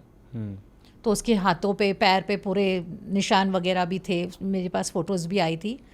और जब इनको पता चला कि कोई एक लेडी है इसके लिए बात कर रही है और अब तो ये बचने वाले नहीं है, तो इन्होंने सलून का सारा सामान गिराया और पुलिस में कॉल कर दिया। और ये लड़की से मैं कोऑर्डिनेट ही कर रही थी और इस लड़की को बोल के गए हम 4-5 आदमी लेके आएंगे और सबको बोलेंगे रेप कर तेरे साथ में सुबह। तो जैसे ही वो लोगों ने दरवाज़ा खोला तो लड़की ने मुझे कॉल किया, ये लोग आ गए हैं और ज़ोर ज़ोर से दरवाज़ा ठोक रहे हैं। तो मैंने बोला तू बाथरूम में चली जा, मोबाइल अपने पास ही रखना, कुछ भी हो जाए मोबाइल को किसी को देना ही नहीं है तुझे। तो लड़की ने मुझे फ़ोन पे बताया ये लोग आ गए और ये तोड़फोड़ कर रहे हैं, तोड़फोड़ कर रहे हैं। तो मुझे सेटिंग समझ में आ गई। ज़्यादा करके ऐसा होता है कि जब इनका जो खादिम काबू में नहीं आता है तो या एम्प्लॉय हाथ में नहीं आता है तो खुद ही तोड़ फोड़ लेते हैं और पुलिस को बोलते हैं इसने किया है, तो उस पर केस बन जाता है। तो इस बेस पे पुलिस उसको लड़की को गाड़ी में बिठा के ले गई और उसने मुझे लाइव लोकेशन भेज दिया था। फिर मैंने स्पॉन्सर को फ़ोन किया 1-1.5 घंटे के बाद कि भाई उन्होंने तो ऐसा कर दिया। तो स्पॉन्सर बोलने लगा अगर तुमको ये लड़की चाहिए तो तुम 1400 दिनार लेके आओ और लड़की को लेके जाओ। तो मैंने एक ही चीज़ बोला उसको, मैं अरबी बोल लेती हूँ। मैंने उसको बोला मैं 1400 दिनार तुझे क्यों दूंगी, जब 500 दिनार में मैं वकील कर सकती हूँ तो 1400 दिनार तुझे क्यों दूँ। मैं वकील करती हूँ और attempt to rape case file करती हूँ, तुम सब अंदर जाओगे जेल में। और वहाँ से वो मेरे को बोलता है मुझे 15 मिनट दो। और लड़की के पास फ़ोन था, मेरे से मैसेज में उससे बात हो रही थी। तो मैंने उसको पूछा था भाई अगर तू चाहती है तो मैं पुलिस में कंप्लेंट करते हैं, हम लोग आगे काम करते हैं। तो लड़की बोलने लगी मुझे एक दिन भी दीदी यहाँ नहीं रहना है, मुझे बस घर जाना है, अब मुझे घर भेजो आप किसी तरीके से। स्पॉन्सर का 15 मिनट में फ़ोन आ गया, बोला आप टिकट दे दो मैं इसको भिजवा देता हूँ। और सही में वो जो लड़का था लवली, हम लोग दोनों ने प्रयास किया, टिकट आई, स्पॉन्सर को टिकट भेजा हमने और वो उसने बोला मैं 8 बजे एयरपोर्ट पे लाता हूँ, कोईत एयरपोर्ट इंटरनेशनल एयरपोर्ट पे 8 बजे लाया। मैं वहाँ ही खड़ी थी, लड़की आई, कपड़े उसके फटे हुए थे जैसे वो सलून में उसके साथ जो भी हुआ। स्पॉन्सर को बोल के उस लड़की को कपड़े दिलवाए मैंने। अब यहाँ एक और दिक्कत आ गई, कतर एयरवेज़ का फ़्लाइट था, 4 बजे का फ़्लाइट था, 8 बजे वो लोग काउंटर नहीं खोलने जा रहे थे। फिर मैंने बात किया, मैंने एयरपोर्ट के मैनेजर को बुलाया, उसको मैंने बोला अटेम्प्ट टू रेप केस है, इस लड़की को जाना है, अगर ये लड़की बोल देती है कि केस करना है तो मैं इसको अभी एम्बेसी में लेके चली जाती हूँ। पर लड़की को एक दिन नहीं रुकना था, बस उसको घर आना था। वो डर गई थी, वो परेशान थी, जो भी था वहाँ पे। हमने कपड़े दिलाए, मैनेजर से प्रॉमिस लिया कि बात करके काउंटर खुलवाया, इसकी एंट्री करवाई लड़की की, लड़की को भेजा। फिर मैं घर पे रात को 10:30-11 बजे पहुँची। सुबह मुझे कतर एयरवेज़ के स्टाफ ने फ़ोन किया कि लड़की सुरक्षित उड़ गई है, कोईत से एग्ज़िट हो गई है। अब 3 दिन मैं परेशान, क्योंकि इसकी फ़्लाइट वाया थी। इसने मुझे वहाँ से मैसेज किया कि दीदी मैं सो एंड सो एयरपोर्ट पे हूँ। तो मैंने इसको बोला था बेटा अब जाओगे तो मुझे कॉल कर देना। अब 3 दिन से जिस लड़के ने, वो लड़का था वो और मैं दोनों परेशान, लड़की का फ़ोन ही नहीं आया, लड़की गई तो कहाँ गई। उसके बाद जैसे तैसे करके उस लड़की का एक कॉल आता है, मैं मेरे घर में नहीं बताना चाहती हूँ मेरे साथ ये कुछ हुआ, आप मेरे से अभी मुझे दोबारा कॉल मत करना आप प्लीज़। और मैं सुरक्षित घर पे पहुँच गई हूँ। तो एक और मैसेज है, जब आप सोशल वर्क करते हो और अगर आपको ऐसा लगे कि अप्रिसिएशन नहीं मिल रहा है आपको, तो वो द एंड नहीं होता है, आगे करते जाओ। क्योंकि मैं तो एक ही चीज़ मानती हूँ, इसका फल ऊपर वाला देता है, इंसान क्या देगा। और ऐसे ही हुआ है, कुछ लोग होते हैं जो थैंक्स कर भी देते हैं, कुछ आते साथ ब्लॉक कर देते हैं। शाहीन जी, आप गल्फ़ कंट्री में कितने साल रहे हैं अभी तक? मैं 1996 में गई थी और 2013 में मैं प्रॉपर यहाँ पे सेटल हुई हूँ। 2012-13 के बीच में मतलब सेट हुई हूँ यहाँ पे। वीज़ा दुबई का रखा हुआ था, कोईत से मैं दुबई चली गई थी, कुछ साल मैं दुबई में भी रही हूँ। ओके, तो इस दौरान कभी आपको वहाँ पे ये लगा कि धर्म को लेके, जाति भेदभाव, ये सारी चीज़ें वहाँ होती है? नहीं, वहाँ धर्म को लेके और जाति को लेके, कास्ट को लेके कुछ भेदभाव नहीं होता है। मैं आपको एक किस्सा बताऊंगी। एक कोईती थे, मुझे किसी एम्बेसी के ऑफिशियल ने बताया था, वो बॉम्बे आए हुए थे, तो उन्होंने श्री गणेश जी की मूर्ति खरीदी। मतलब ऐसा होता है कि किसी को होता है कि मैं कोई चेक यहाँ से यूनिक सा आइटम कुछ ले जाऊँ, तो उनको वो मूर्ति बहुत अच्छी लगी। और आपको पता है कि श्री गणेश जी का जो सिंबल है वो एलिफेंट की तरह है आगे उनका फेस, तो वो ख़रीद के ले गए। जो वो ख़रीद के ले गए तो वहाँ पे जो उनके फ्रेंड्स वगैरह थे उन्होंने बताया ये तो गॉडेसेस हैं। ये एलिफेंट नहीं है, ये गॉडेसेस हैं हिंदूज़ के। तो वो कंफ्यूज हो गए, अब क्या करूं।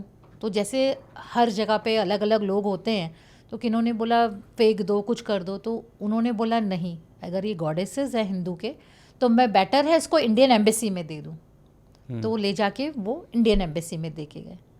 और अगर मैं बताऊं कि मैंने उस दौरान बहुत सारी वीडियोस देखी थी मॉब लिंचिंग की, कि आपको पकड़ के मुसलमानों से जय श्री राम बुलवा रहे हैं। मैं इतने दिन गल्फ़ में रही हूँ, वहाँ पे बहुत से हिंदूज़ भी हैं जो काम कर रहे हैं। मेरे ख्याल से किसी ने किसी हिंदू को पकड़ के नहीं बोला होगा कि आप जय श्री राम बोलें, किसी ने भी नहीं। तो ये सिर्फ यहाँ on the name of politics ये होता है। मैं मुस्लिम हूँ, आप हिंदू हो, हम दोनों बैठ के बातचीत कर रहे हैं, कोई भेदभाव नहीं है इसमें, नहीं है।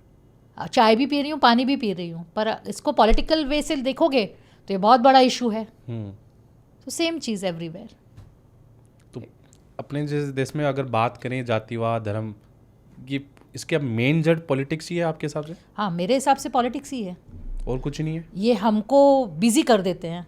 ये सबसे इंटरेस्टिंग जो मैं बोल सकती हूँ आज के ज़माने में जिस तरीके से चल रहा है कुछ सालों से, कि सबसे इंटरेस्टिंग पॉइंट है ये धर्म। क्योंकि कुछ लोग ऐसे बोलते हैं कि हिंदू खतरे में है। क्या रियल में हिंदू खतरे में है? भारत का हिंदू गल्फ कंट्री में खतरे में नहीं है, तो हिंदुस्तान में कैसे खतरे में होगा? सही जवाब। सही है ना? सही है। वहाँ इतने मुसलमानों में बड़ी बड़ी कंपनीज होती हैं जहाँ पे हिंदू मैनेजर हैं, और बेस्ट फ्रेंड है स्पॉन्सर का। इंडिया के हम बहुत बड़े नामी चैनल्स की बात करें तो वो ये बोलते हैं कि 2029 के बाद में इंडिया का कोई हिंदू पीएम नहीं, सीएम कुछ नहीं बनेगा। मतलब ये किस हिसाब से ये पीआर किया जा रहा है, क्यों किया जा रहा है? हेट पॉलिटिक्स है ये। मैं आपको अगर इस पे हम लोग इस विषय से बिल्कुल अलग होके थोड़ा बहुत अगर बात कर रहे हैं, जब ये डिजिटल इंडिया आया था, है ना, उसके बाद हर एक के पास ये आजकल का जो फ़ोन है, वो एंड्रॉयड फ़ोन, आईफोन, सबके पास चला गया। ये पहले से बहुत प्लान था मेरे हिसाब से, मैं दूसरों की बात नहीं करूँगी। अब आज के ज़माने में जैसे कि आप हो गए, अगर आप शादीशुदा हो, अब 2 लोगों से पीड़ित होते हो घर में। एक अपने पेरेंट्स से, मतलब वो परेशान ना करें, और एक अपने बच्चे से कि वो परेशान नहीं करें। आपने दोनों लोगों को मोबाइल दे दिया है, दोनों लोगों को दे दिया है। अब बच्चा अपने इंटरेस्ट में वो पोएम्स वाला राइम पकड़ लेता है, और जो हमारे बुजुर्ग हैं, चाहे वो हिंदू हो या मुसलमान हो, वो क्रिश्चियन हो या ईसाई हो, वो धार्मिक, जैसे कि एक पर्टिकुलर एज हो जाती है कि इंसान बोलता है मैं धार्मिक बन जाऊंगा अब, और वो बन जाता है, मतलब उसको लोभ खत्म हो जाता है, वो धार्मिक चीज़ें देखने जाता है, वो शुरुआत कर देता है धार्मिक चीज़ों की, और फिर वो उस तरीके के वो एल्गोरिदम जो बोलते हैं वो यूट्यूब दिखाता है, उसमें हेट स्पीच आती है। अगर मैं मुसलमान हूँ तो जो हिंदू हेट स्पीच करते हैं वो मेरे पास आएगी, अगर मैं हिंदू हूँ तो जो मुसलमान हिंदू के खिलाफ बोल रहे हैं उनके पास जाएगी, और वो इम्पैक्ट पड़ता है फैमिली पे। तो घर का माहौल ही ऐसा बन जाता है कि वहाँ पे धर्म को नफरत करना सिखा रहे हैं। पहले का इंडिया ऐसे नहीं था। साईं जी, हम बात करें यहाँ 20 से 25 साल पहले की, दुबई को ही देख लेते हैं। दुबई एक डेजर्ट था और कुछ नहीं था, और आज वो वर्ल्ड का लीडर बना पड़ा है। मतलब एक मैसिव डेवलपमेंट देखने को मिला है हमें। एक तरफ इंडिया को देखते हैं, एक तरफ दुबई को देखते हैं। क्या रीजंस रहे होंगे कि आज इंडिया थोड़ा पीछे लग रहा है, दुबई कितना अच्छे से ग्रो कर रहा है? मैं कुछ साल पहले की बात करूँगी। मैं जब कुवैत में थी तो लोग बोलते थे इंडिया इज़ बूमिंग। जब हमारे प्रधानमंत्री मनमोहन सिंह थे, ऐसे बोलते थे, अरब्स बोलते थे, उसमें अरब्स में लिबनानीज़ हो या कुवैतीज़ हो, तो इंडिया इज़ बूमिंग। तो it was really booming that time. उसके बाद अब दुबई बूमिंग हो रहा है, क्योंकि वो लोगों ने अपने इकोनॉमी पे फोकस किया है। डेजर्ट को एक आलीशान, एक 5 स्टार मैं बोल सकती हूँ होटल या देश बना दिया है। आप समझे, हमारे यहाँ के बड़े बड़े सेलिब्रिटीज़ और दुनिया भर के सेलिब्रिटीज़ हैं, सबके वहाँ पे घर हैं। हाँ, काफ़ी इन्वेस्ट कर रहे हैं। हाँ, वो इन्वेस्ट कर रहे हैं क्योंकि वहाँ पीस ऑफ माइंड है। वहाँ रिलीजन नाम की कोई चीज़ नहीं है।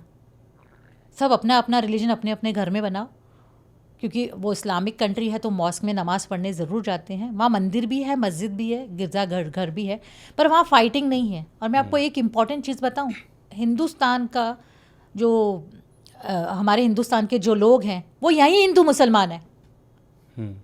आप परदेश में जाओ, हम इंडियंस हैं वहाँ पे, हमको कोई हिंदू मुसलमान के नाम से नहीं पहचानता है वहाँ पे, वहाँ इंडियन के नाम से हमारी पहचान है। तो हमारा देश हमारी पहचान है, और जो हमारा कंधा है इस पर रिस्पॉन्सिबिलिटी है हमारी कि हम किस तरीके से अपने देश को रिप्रेजेंट करें। आज जो आप न्यूज़ में देख रहे हो, यूएस से भगा रहे हैं, फलाना से इंडियंस को भगा रहे हैं, क्योंकि रिलीजन के बिहाफ पे। आप रखो धर्म अपने घर तक, परदेश में भी हो तो घर में तक रखो अपना धर्म को। आप एक दूसरे देश में जा रहे हो, दूसरों के घर में जाते हो तो हम डिसिप्लिन से रहते हैं, तो वहाँ आपको ये सारी चीज़ें करने की क्या ज़रूरत है? आप अपने देश का नाम वहाँ क्यों ख़राब कर रहे हो?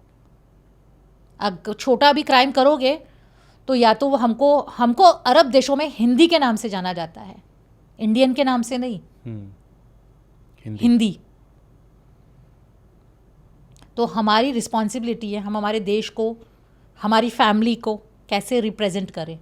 अगर मैं अच्छी हूँ तो मेरी फैमिली को अच्छा रिप्रेजेंट कर रही हूँ, बाहर मैं अच्छी हूँ तो मैं मेरे देश को पहले रिप्रेजेंट करूँगी, बाद में मेरी फैमिली को करूँगी। तो इट डिपेंड्स अपॉन अस। आप जा रहे हो वहाँ पे और दुकानों से सामान लिफ्ट कर रहे हो, आपका नाम तो पहले बाद में आया, पहले इंडिया का नाम आया कि नहीं? तो वो चीज़ तो सोचो। और आजकल तो सोशल मीडिया है, हवा में न्यूज़ फैल जाती है, कितनी बदनामी होती है देश की। हम रहे हैं ना अपने देश को अपने सर पे रख के रहे हैं परदेश में। अच्छा, ये सोशल मीडिया आने के बाद जैसे आप बात करें कुवैत की, वहाँ पे कुछ वर्कर्स की लाइफ में, कुछ दिनचर्या में कुछ इम्प्रूवमेंट हुआ है? मैं घड़ी घड़ी एक ही चीज़ बोलती हूँ हमेशा, 5 fingers आर नॉट सेम। कहीं ऐसा भी हुआ है कि इम्प्रूवमेंट हुआ है, क्योंकि मैंने जो काफ़ी केसेस किए हैं गल्फ़ के, वो सोशल मीडिया के माध्यम से ही किए हैं।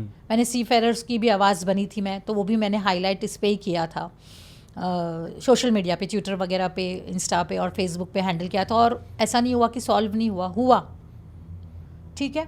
और ऐसा भी है कि ये माइनस पॉइंट भी हो जाता है कभी कभी, प्लस पॉइंट है, माइनस पॉइंट भी है। जहाँ तक इम्प्रूवमेंट की बात है, जो 30-40 साल पहले जो पुराना सिस्टम था गल्फ़ में, भी काफ़ी सारी चेंजेस आई हैं। वहाँ पे भी लेबर कोर्ट्स हैं, ह्यूमन राइट्स वाले भी हैं, पुलिस भी सुनती है। पर ऐसा होता है जैसे कि इंडिया में भी होता है कि अगर आपके साथ में कोई एक स्ट्रॉन्ग पर्सन खड़ा हो जाए, या आप अकेले खड़े हो, आपके साथ कोई एक आवाज़ लगाने वाला खड़ा हो जाए, तो आपका काम हो जाता है। और आप क्योंकि देश के लिए नए होते हो, उस देश के लिए आपको सिस्टम नहीं मालूम होता है, आप सिस्टमैटिक करो तो always there is an improvement, और इम्प्रूवमेंट है। गल्फ़ कंट्री के अंदर जो इलीगल रह रहे होते हैं, जो पकड़े जाते हैं, अब उनमें कुछ नॉन वेजिटेरियन भी होंगे, वेजिटेरियन भी होंगे, तो जो जिनको जेल में रखा जाता है उनको खाना वेज मिलता है या नॉन वेज मिलता है?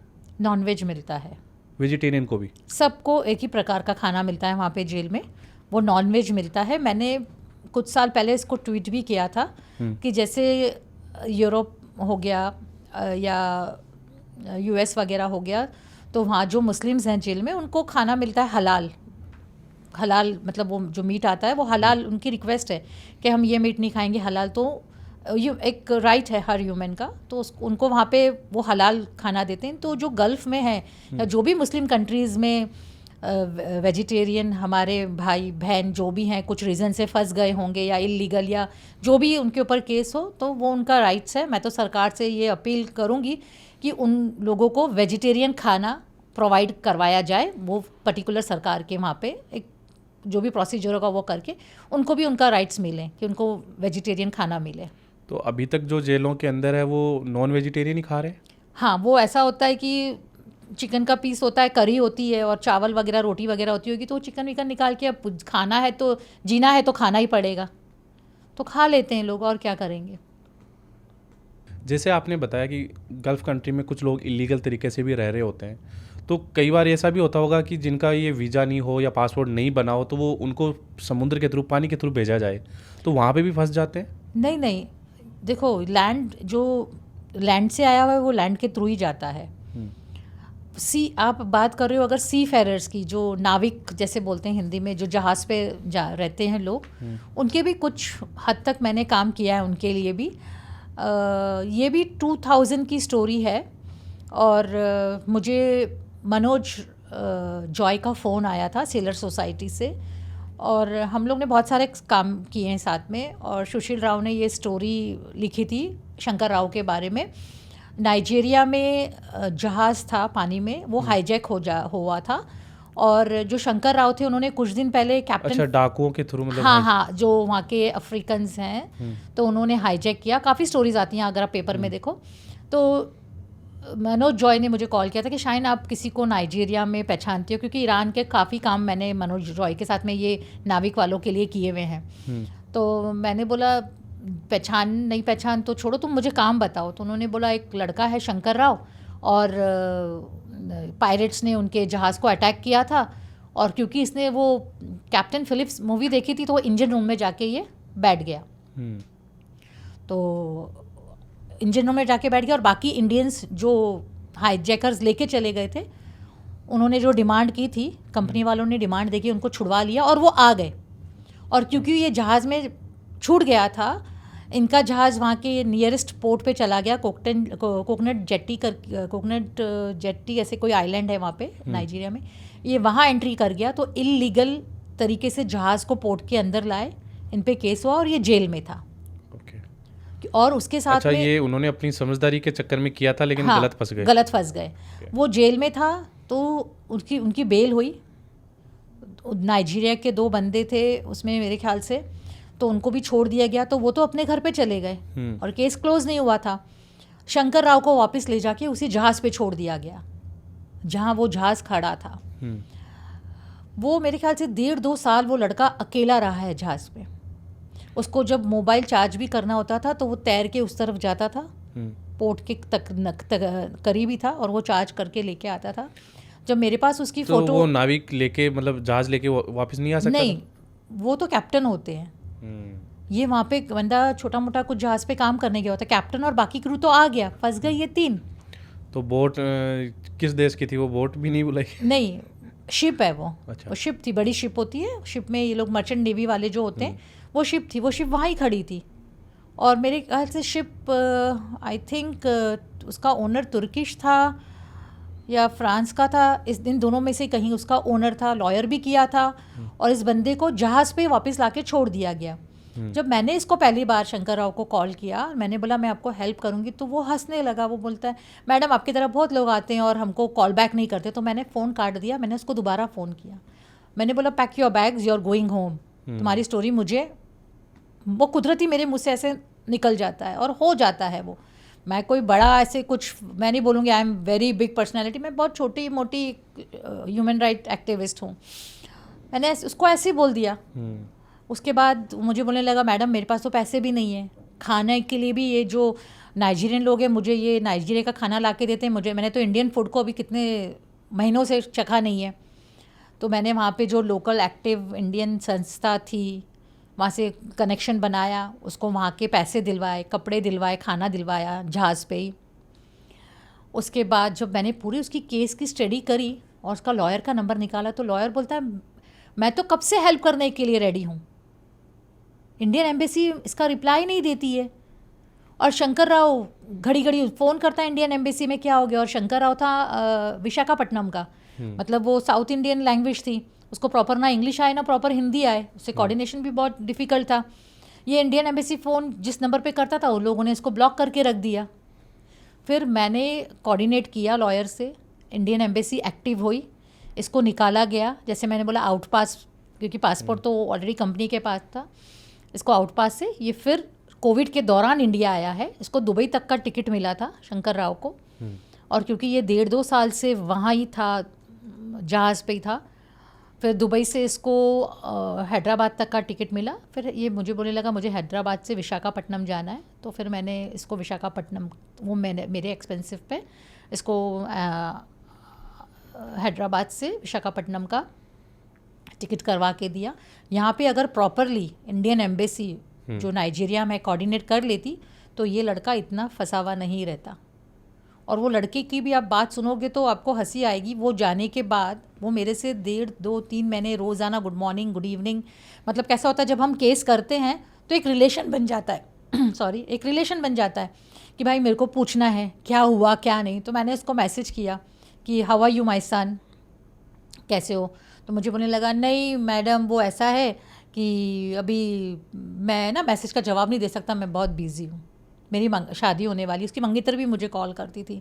फिर कुछ दिनों के बाद मंगेतर का फ़ोन आता है उसकी कि भाई मैडम वो सैलरी मिल सकती है क्या। तो मैंने बोला मैंने नहीं प्रॉमिस किया था सैलरी के लिए, मैंने लाने के लिए प्रॉमिस किया था और मैं लेके आ गई। अब वो यहाँ काम करे और यहाँ अपना फ्यूचर बनाए। तो फिर उसके बाद उसने मुझे ब्लॉक कर दिया। तो मैंने यही बोला, आपको वापस यही बोलूँगी कि आप सोशल वर्क करते हो या आप किसी की मदद करते हो तो कभी भी ये आशा मत दिल में रखना कि आपको वो पे बैक करेंगे। और ऐसा नहीं है कि लोगों ने मुझे पे बैक नहीं किया है, कुछ लोग अभी भी हैं। मैंने उला का केस किया था जहाज़ का, उसके कैप्टन यूसुफ हैं तुर्किश के, वो अभी तक मेरे से बातचीत रखते हैं।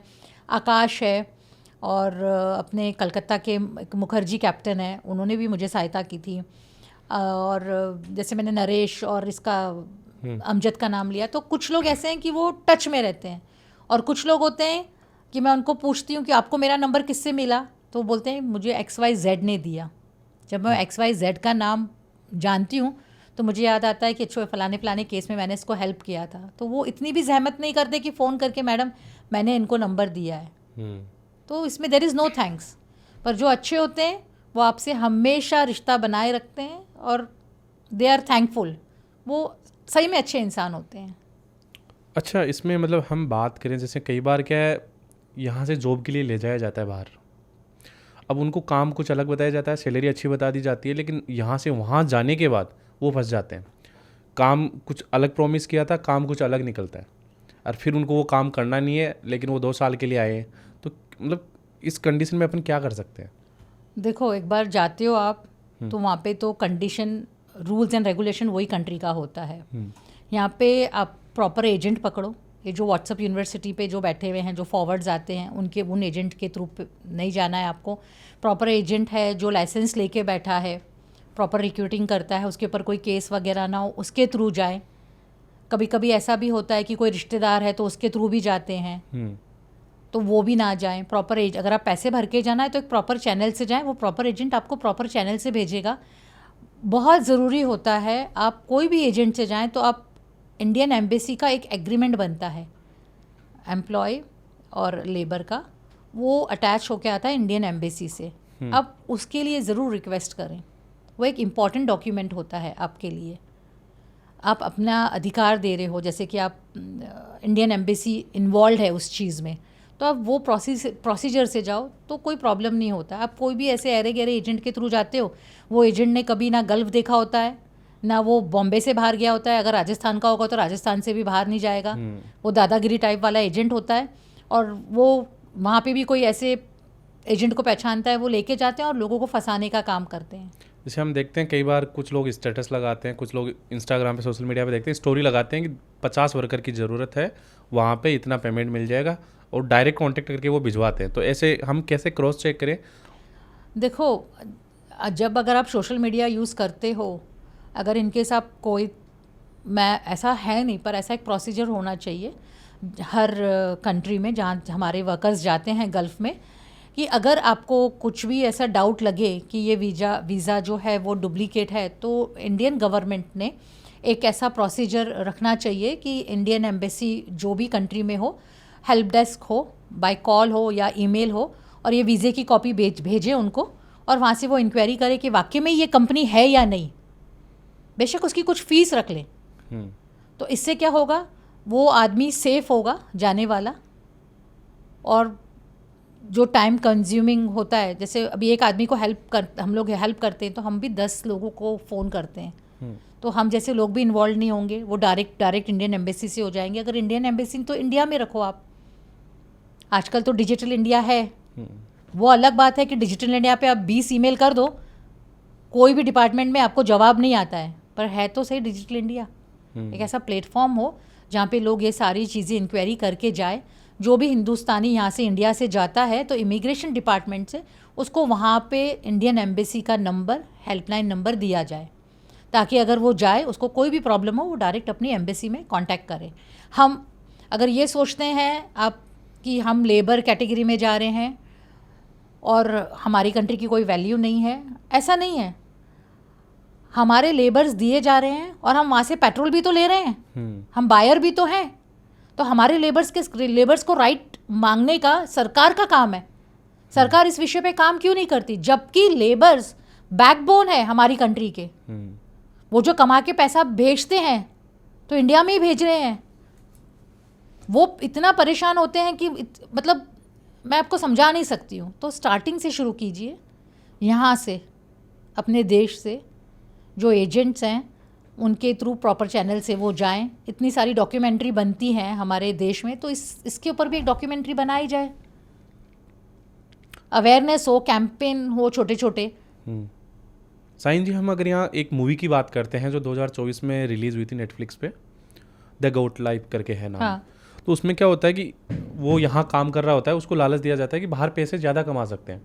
फिर वो अपने दोस्त को बताता है, दोस्त का कोई रिलेटिव होता है, वो वहाँ गल्फ कंट्री जाके आया हुआ होता है, पैसे अच्छा कमाया हुआ है, तो उसको लालच मिल जाता है। तो वो एक एजेंट हो गया।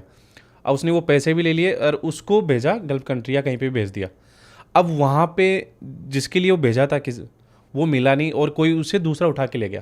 तो एक तरह का वो फंस गया वहाँ दूसरी कंट्री में जाके और वहाँ से उसका पासपोर्ट ही ले लिया गया।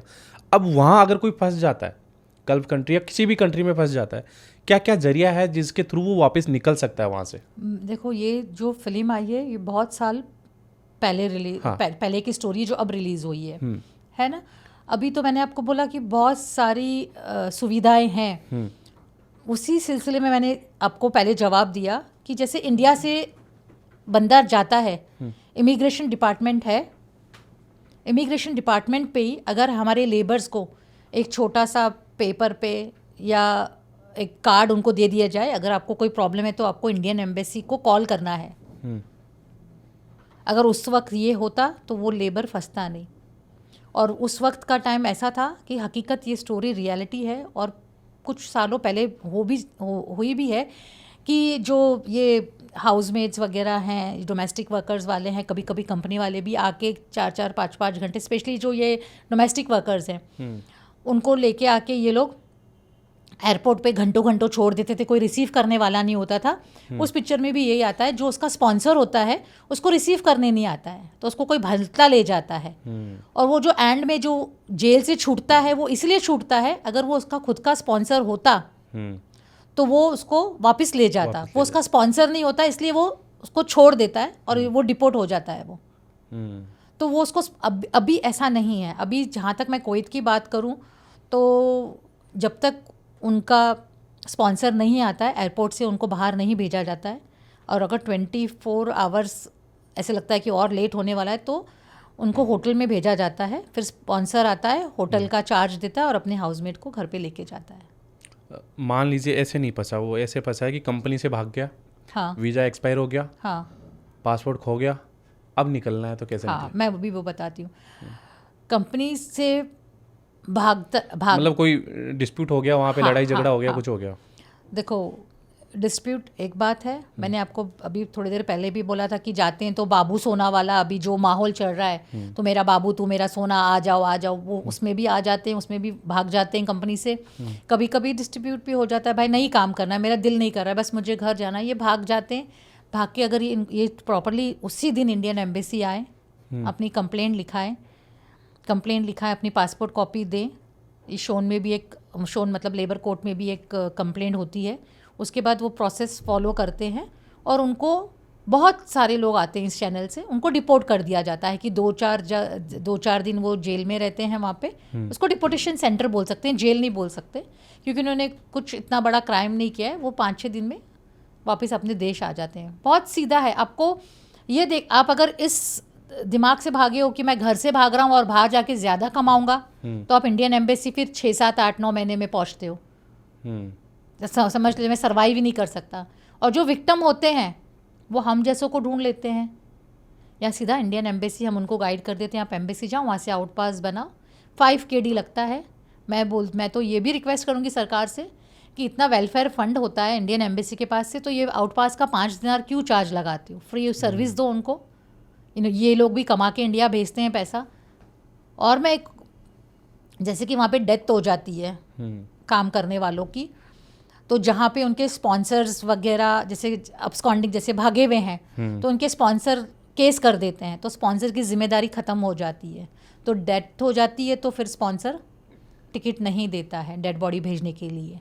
आप बाहर देश में ना अपने पासपोर्ट उठाओ और आप सीधे आ जाओ, वो बहुत इजी हो जाता है। पर किसी की डेथ हो गई और वो घर से भागा हुआ है तो बहुत डिफ़िकल्ट होता है उसकी डेड बॉडी को इंडिया तक लाना।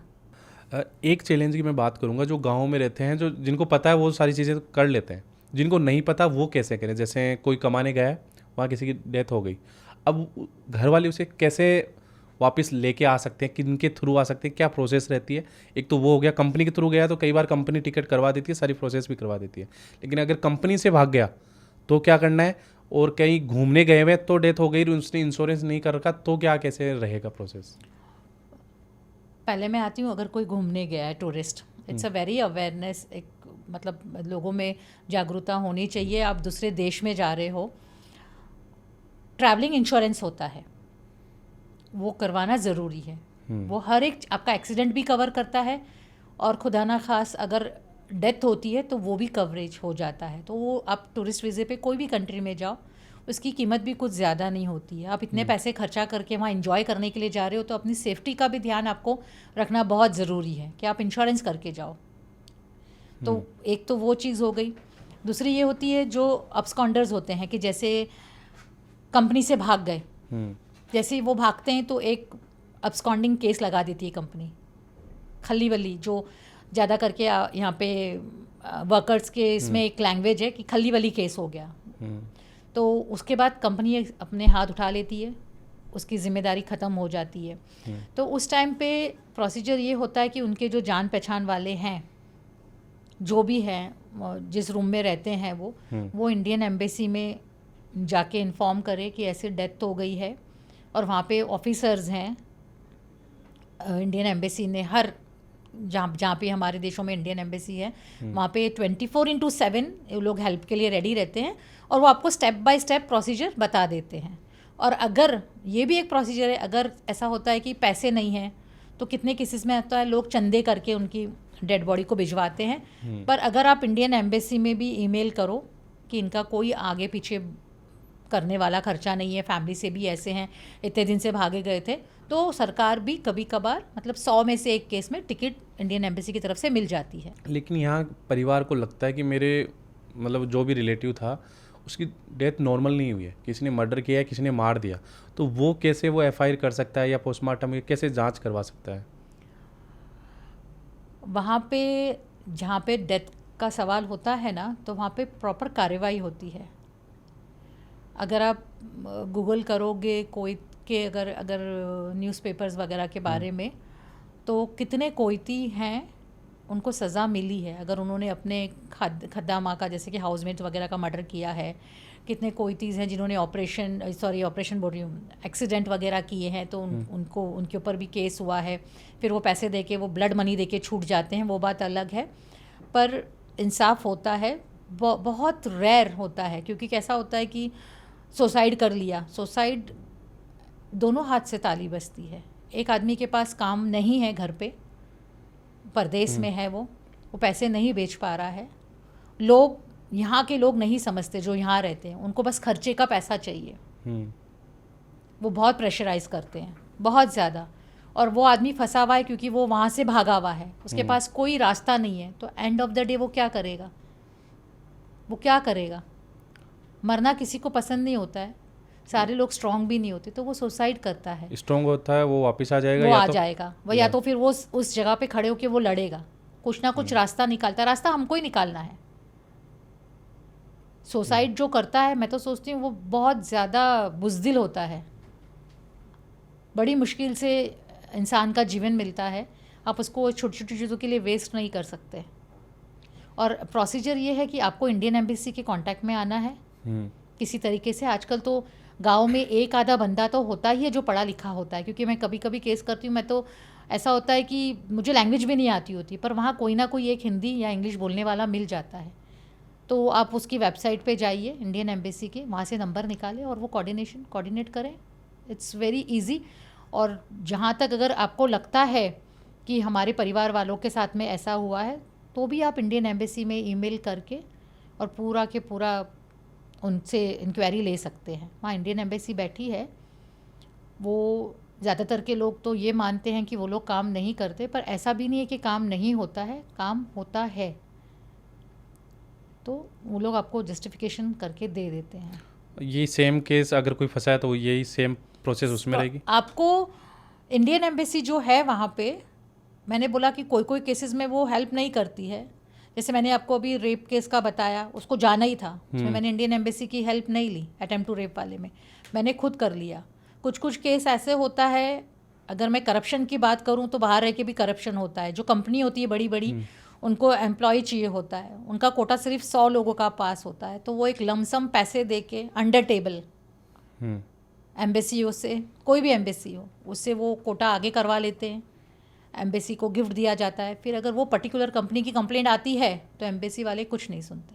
फिर हम जैसे लोगों आगे आते हैं, एम्बेसी को भी सुनना पड़ता है, स्पॉन्सर को भी सुनना पड़ता है और हेल्प मिलती है।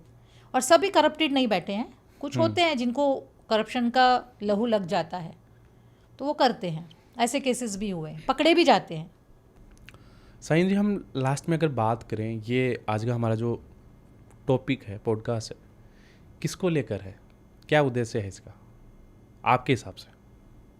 ये जो आपने मुझसे सवाल किया है, ये बेसिकली हर वो इंसान के लिए है जो बाहर जाना चाहता है, वो इंडियन हो या जो हमारी मातृभाषा है, ये भाषा को समझने वाले हो। अगर वो सुनते हैं इस चीज़ को, तो इस चीज़ को शेयर करें। मतलब अगर आप सोचते हो कि गल्फ़ में जाके या कोई और कंट्री में जाके आपको झाड़ से पैसे तोड़ने हैं और आप डबल टिबल सैलरी उठाने वाले हो, तो आई थिंक ये सब गलत है। अगर आप डबल टिबल सैलरी उठाते हो और आप लेबर कैटेगरी में काम के लिए जा रहे हो, तो उतनी धूप में आप काम करते हो, कड़क धूप होती है और उतनी ठंडी होती है, तो आपको ये सब सहना है। और आप वहाँ की करेंसी में ही पैसे खर्च करते हो। जब आप कैलकुलेट करते हो तो आप वही सैलरी आप अपने घर में पूरी पूरी भेज पाते हो जो आप यहाँ कमा रहे हो। तो बेसिकली ये सब चीज़ कैलकुलेशन करके आप लोग जाइए। अगर हाँ ऐसा है कि सही में अच्छी सैलरी है, काफ़ी पैसा बच रहा है, तो जाइए। आगे फिर आपकी समझदारी और आपके नसीब में। अगर आपके पास टाइम है तो मैं लास्ट में बोलूँ, ऐसा भी हुआ था कि एक फार्मास्यूटिकल था, वो फार्मेसी में काम करने वाला, वो लड़का भी फंस गया था कंपनी में जाके। ऐसे कैसे? वीज़े पे आ गया। हम इंडियंस को, या हम जैसे यहाँ से जो परदेश में जाके काम करना चाहते हैं, उनके हाथ में पासपोर्ट आ जाता है तो वो सोचते हैं हम हवा में उड़े, और वीज़ा आ गया तो उड़ ही गए। उनको वीज़े से मतलब होता है, पर कोई इतना भी नहीं सोचता कि मैं इंक्वायरी तो कर लूँ ये क्या वीज़ा है, इसकी क्या वैल्यू है वहाँ पे, अगर ये वीज़े पे मुझे ये काम मैं कर सकता हूँ या नहीं कर सकता हूँ। किसी से पूछ सकता है, आजकल तो गूगल है, चैट जीटीपी, क्या क्या, उसमें से आप ढूंढ के निकालिए, आपको सारे आंसर्स मिल जाएंगे। तो कहीं फंसते ही नहीं हो आप। और अगर आपको लगता है कि आप फंसने वाले हो तो ख़त्म, आपको जाना ही नहीं है। अभी मैंने एक पिछले दिनों ही, अभी मैं आपको 2-3 महीने की बात करती हूँ, तो रैंडम से ऐसे मुझे कॉल आया था और वो लड़के का पासपोर्ट एजेंट ने रख लिया था। वो ज़ोमैटो एंड ऑल, ज़ोमैटो वगैरह के बाइकर्स होते हैं ना जो राइडर, उसका जॉब था दुबई का। वो लड़के ने पासपोर्ट जमा किया और उसको विजिट वीज़े पे वो भेज रहा था वहाँ पे, विजिट वीज़े पे भेज रहा था। वो लड़के ने मना कर दिया, मुझे नहीं जाना है, तो उसने पासपोर्ट होल्ड कर लिया। अब इसका फ्रेंड क्या भाई इसको बुलाने वाला था लड़के को बाहर, तो ये पासपोर्ट के लिए उसके पास गया, एजेंट के पास। एजेंट बोलने लगा मुझे 25,000 दे। लड़का रोया धोया, और उसके नसीब अच्छे थे कि उसको मेरा नंबर मिला। मैंने कॉल लिया, मैं एजेंट के पास चली गई डायरेक्ट, बॉम्बे की बात कर रही हूँ। मैंने एजेंट को बोला आप टूरिस्ट वीज़े पे कैसे भेज सकते हो काम के लिए, टूरिस्ट वीज़े पे तो आप काम पे जा ही नहीं सकते हो। पर प्रॉब्लम वही है, यहाँ वीज़ा मिल जाता है तो हवा में उड़ने की कोशिश करते हैं। पहले आप रूल्स एंड रेगुलेशंस तो जानो। आप पढ़े लिखे नहीं हो ना मोहल्ले में, बाकी के लोग तो पढ़े लिखे हैं, आप उनसे तो इंक्वायरी कर सकते हो कि कौन से वीज़े पे क्या काम के लिए मैं जा सकता हूँ। जो वीज़े जो लिखा होता है ना आपके वीज़े पे, आप वही काम के लिए जाते हो। वो बात अलग है कि वहाँ जाके ऐसा हो गया कि अगर उधर कैटेगरी लिखी होती है, जैसे कि शेपर्ड आप बोल रहे हो ना, वो जो गोट का, अपने जो गोट लाइफ का जो अभी स्टोरी बताया, हमारी इंडिया ने बैन कर रखा है इस काम को। शेपर्ड का काम जाना ही नहीं है, पर बस लोगों को जाना होता है, वो वीज़ा ले लेते हैं, कोई भी काम में जाने के लिए तैयार हो जाते हैं, उनको बस जाना है, what ever the reason is. वो वन वे टिकट है, जाते हैं। उनमें से बहुत रेयरली होते हैं कि वो बुढ़ापे से पहले आके यहाँ सेट हो जाए, और इसलिए नहीं सेट हो पाते क्योंकि वो ATM मशीन बन जाते हैं फैमिली के लिए। वो जब भी फ़ोन करके बोलते हैं भाई हमको आना है, तो फैमिली बोलती है क्या करोगे आके इंडिया में, कुछ काम ही नहीं है, उतनी सैलरी नहीं है। बंदा फिर सोचता है, फिर काम कंटिन्यू करने लग जाता है, वो एक बैचलर की लाइफ जीता है, फैमिली यहाँ एंजॉय करती है। आज के हमारे इस पॉडकास्ट को पता नहीं कहाँ कहाँ से लोग देख रहे होंगे, हिंदू भी है, मुस्लिम है, ऑल इंडिया से देख रहे हैं। अब उनके माइंड में ये भी रहता होगा, मैम तो मुस्लिम है तो ये हिंदू की हेल्प करेगी नहीं करेगी, इनसे कांटेक्ट करना चाहिए नहीं करना चाहिए। क्या मैसेज देना चाहते हैं ऑल इंडियंस को आप? मैं पहले तो मेरे पेरेंट्स को थैंक्स करूँगी, उन्होंने मुझे धर्म के बारे में सिखाया है, पर उससे ज़्यादा इंसानियत के बारे में सिखाया है। तो वो उस हिसाब से मेरा पहला धर्म इंसानियत है। मैंने आज तक किसी बंदे का हेल्प करने से पहले नाम तक नहीं पूछा। हम सिर्फ एक ही चीज़ पूछते हैं कि आपकी पासपोर्ट कॉपी आपके पास है तो आप फॉरवर्ड कीजिए। जब पासपोर्ट कॉपी आती है तो पता चलता है कि फ़लाने का जो भी XYZ है। आप अगर सिर्फ एक धर्म के लोगों को हेल्प करोगे तो वो इंसानियत नहीं है। इंसानियत है आप हर धर्म के लोगों को हेल्प करो, और वो ही मैं करती हूँ हमेशा, और वही मैंने किया है। तो ये था मैम आज का पॉडकास्ट, काफ़ी अच्छा लगा। बहुत सारी चीज़ें हमें भी एक्सप्लोर करने को मिली, क्योंकि ये चीज़ें बहुत कम सुनने को मिलता है, इस टॉपिक पे कोई बात कर रहा है। जो भी ऑडियंस देख रही है, किसी भी प्रकार की आपको हेल्प चाहिए तो मैम से आप कांटेक्ट कर सकते हैं। मैम के सभी सोशल मीडिया लिंक्स आपको नीचे डिस्क्रिप्शन में मिल जाएगा, जहाँ से जाके फॉलो कर सकते हैं, फॉलोअप ले सकते हैं। कहीं पे आपके कोई दिक्कत है, रिलेटिव कहीं फंसा है, तो मैम से आप कांटेक्ट कर सकते हैं, आपकी पूरी हेल्प की जाएगी। और आपका क्या एक्सपीरियंस रहा आज? जैसे आपका शायद आपने बताया कि ये पहला पॉडकास्ट है, क्या एक्सपीरियंस रहा आज आपका? मैं धन्यवाद करना चाहूँगी आपका और आपकी सारी टीम का। बहुत अच्छा कोऑर्डिनेशन था, और इस टॉपिक को आपने मतलब बहुत इम्पॉर्टेंट टॉपिक समझा, क्योंकि बाद लोग इस टॉपिक पे बात नहीं करना चाहते हैं या सोचते हैं व्यूज़ नहीं मिलेंगे, ये टॉपिक ऐसा है। तो आप लोगों ने इसको बहुत इम्पोर्टेंट दिया, और ये भी एक बहुत बड़ा इंसानियत का काम किया है। तो overall very well done. Thank you so much for having me here. Thank you आपका भी, आपने टाइम निकाला, मुंबई से आप यहाँ आए हैं, बहुत ही बढ़िया। चलिए मिलते हैं किसी नेक्स्ट एपिसोड में। आज के लिए इतना ही। जय हिंद। जय हिंद।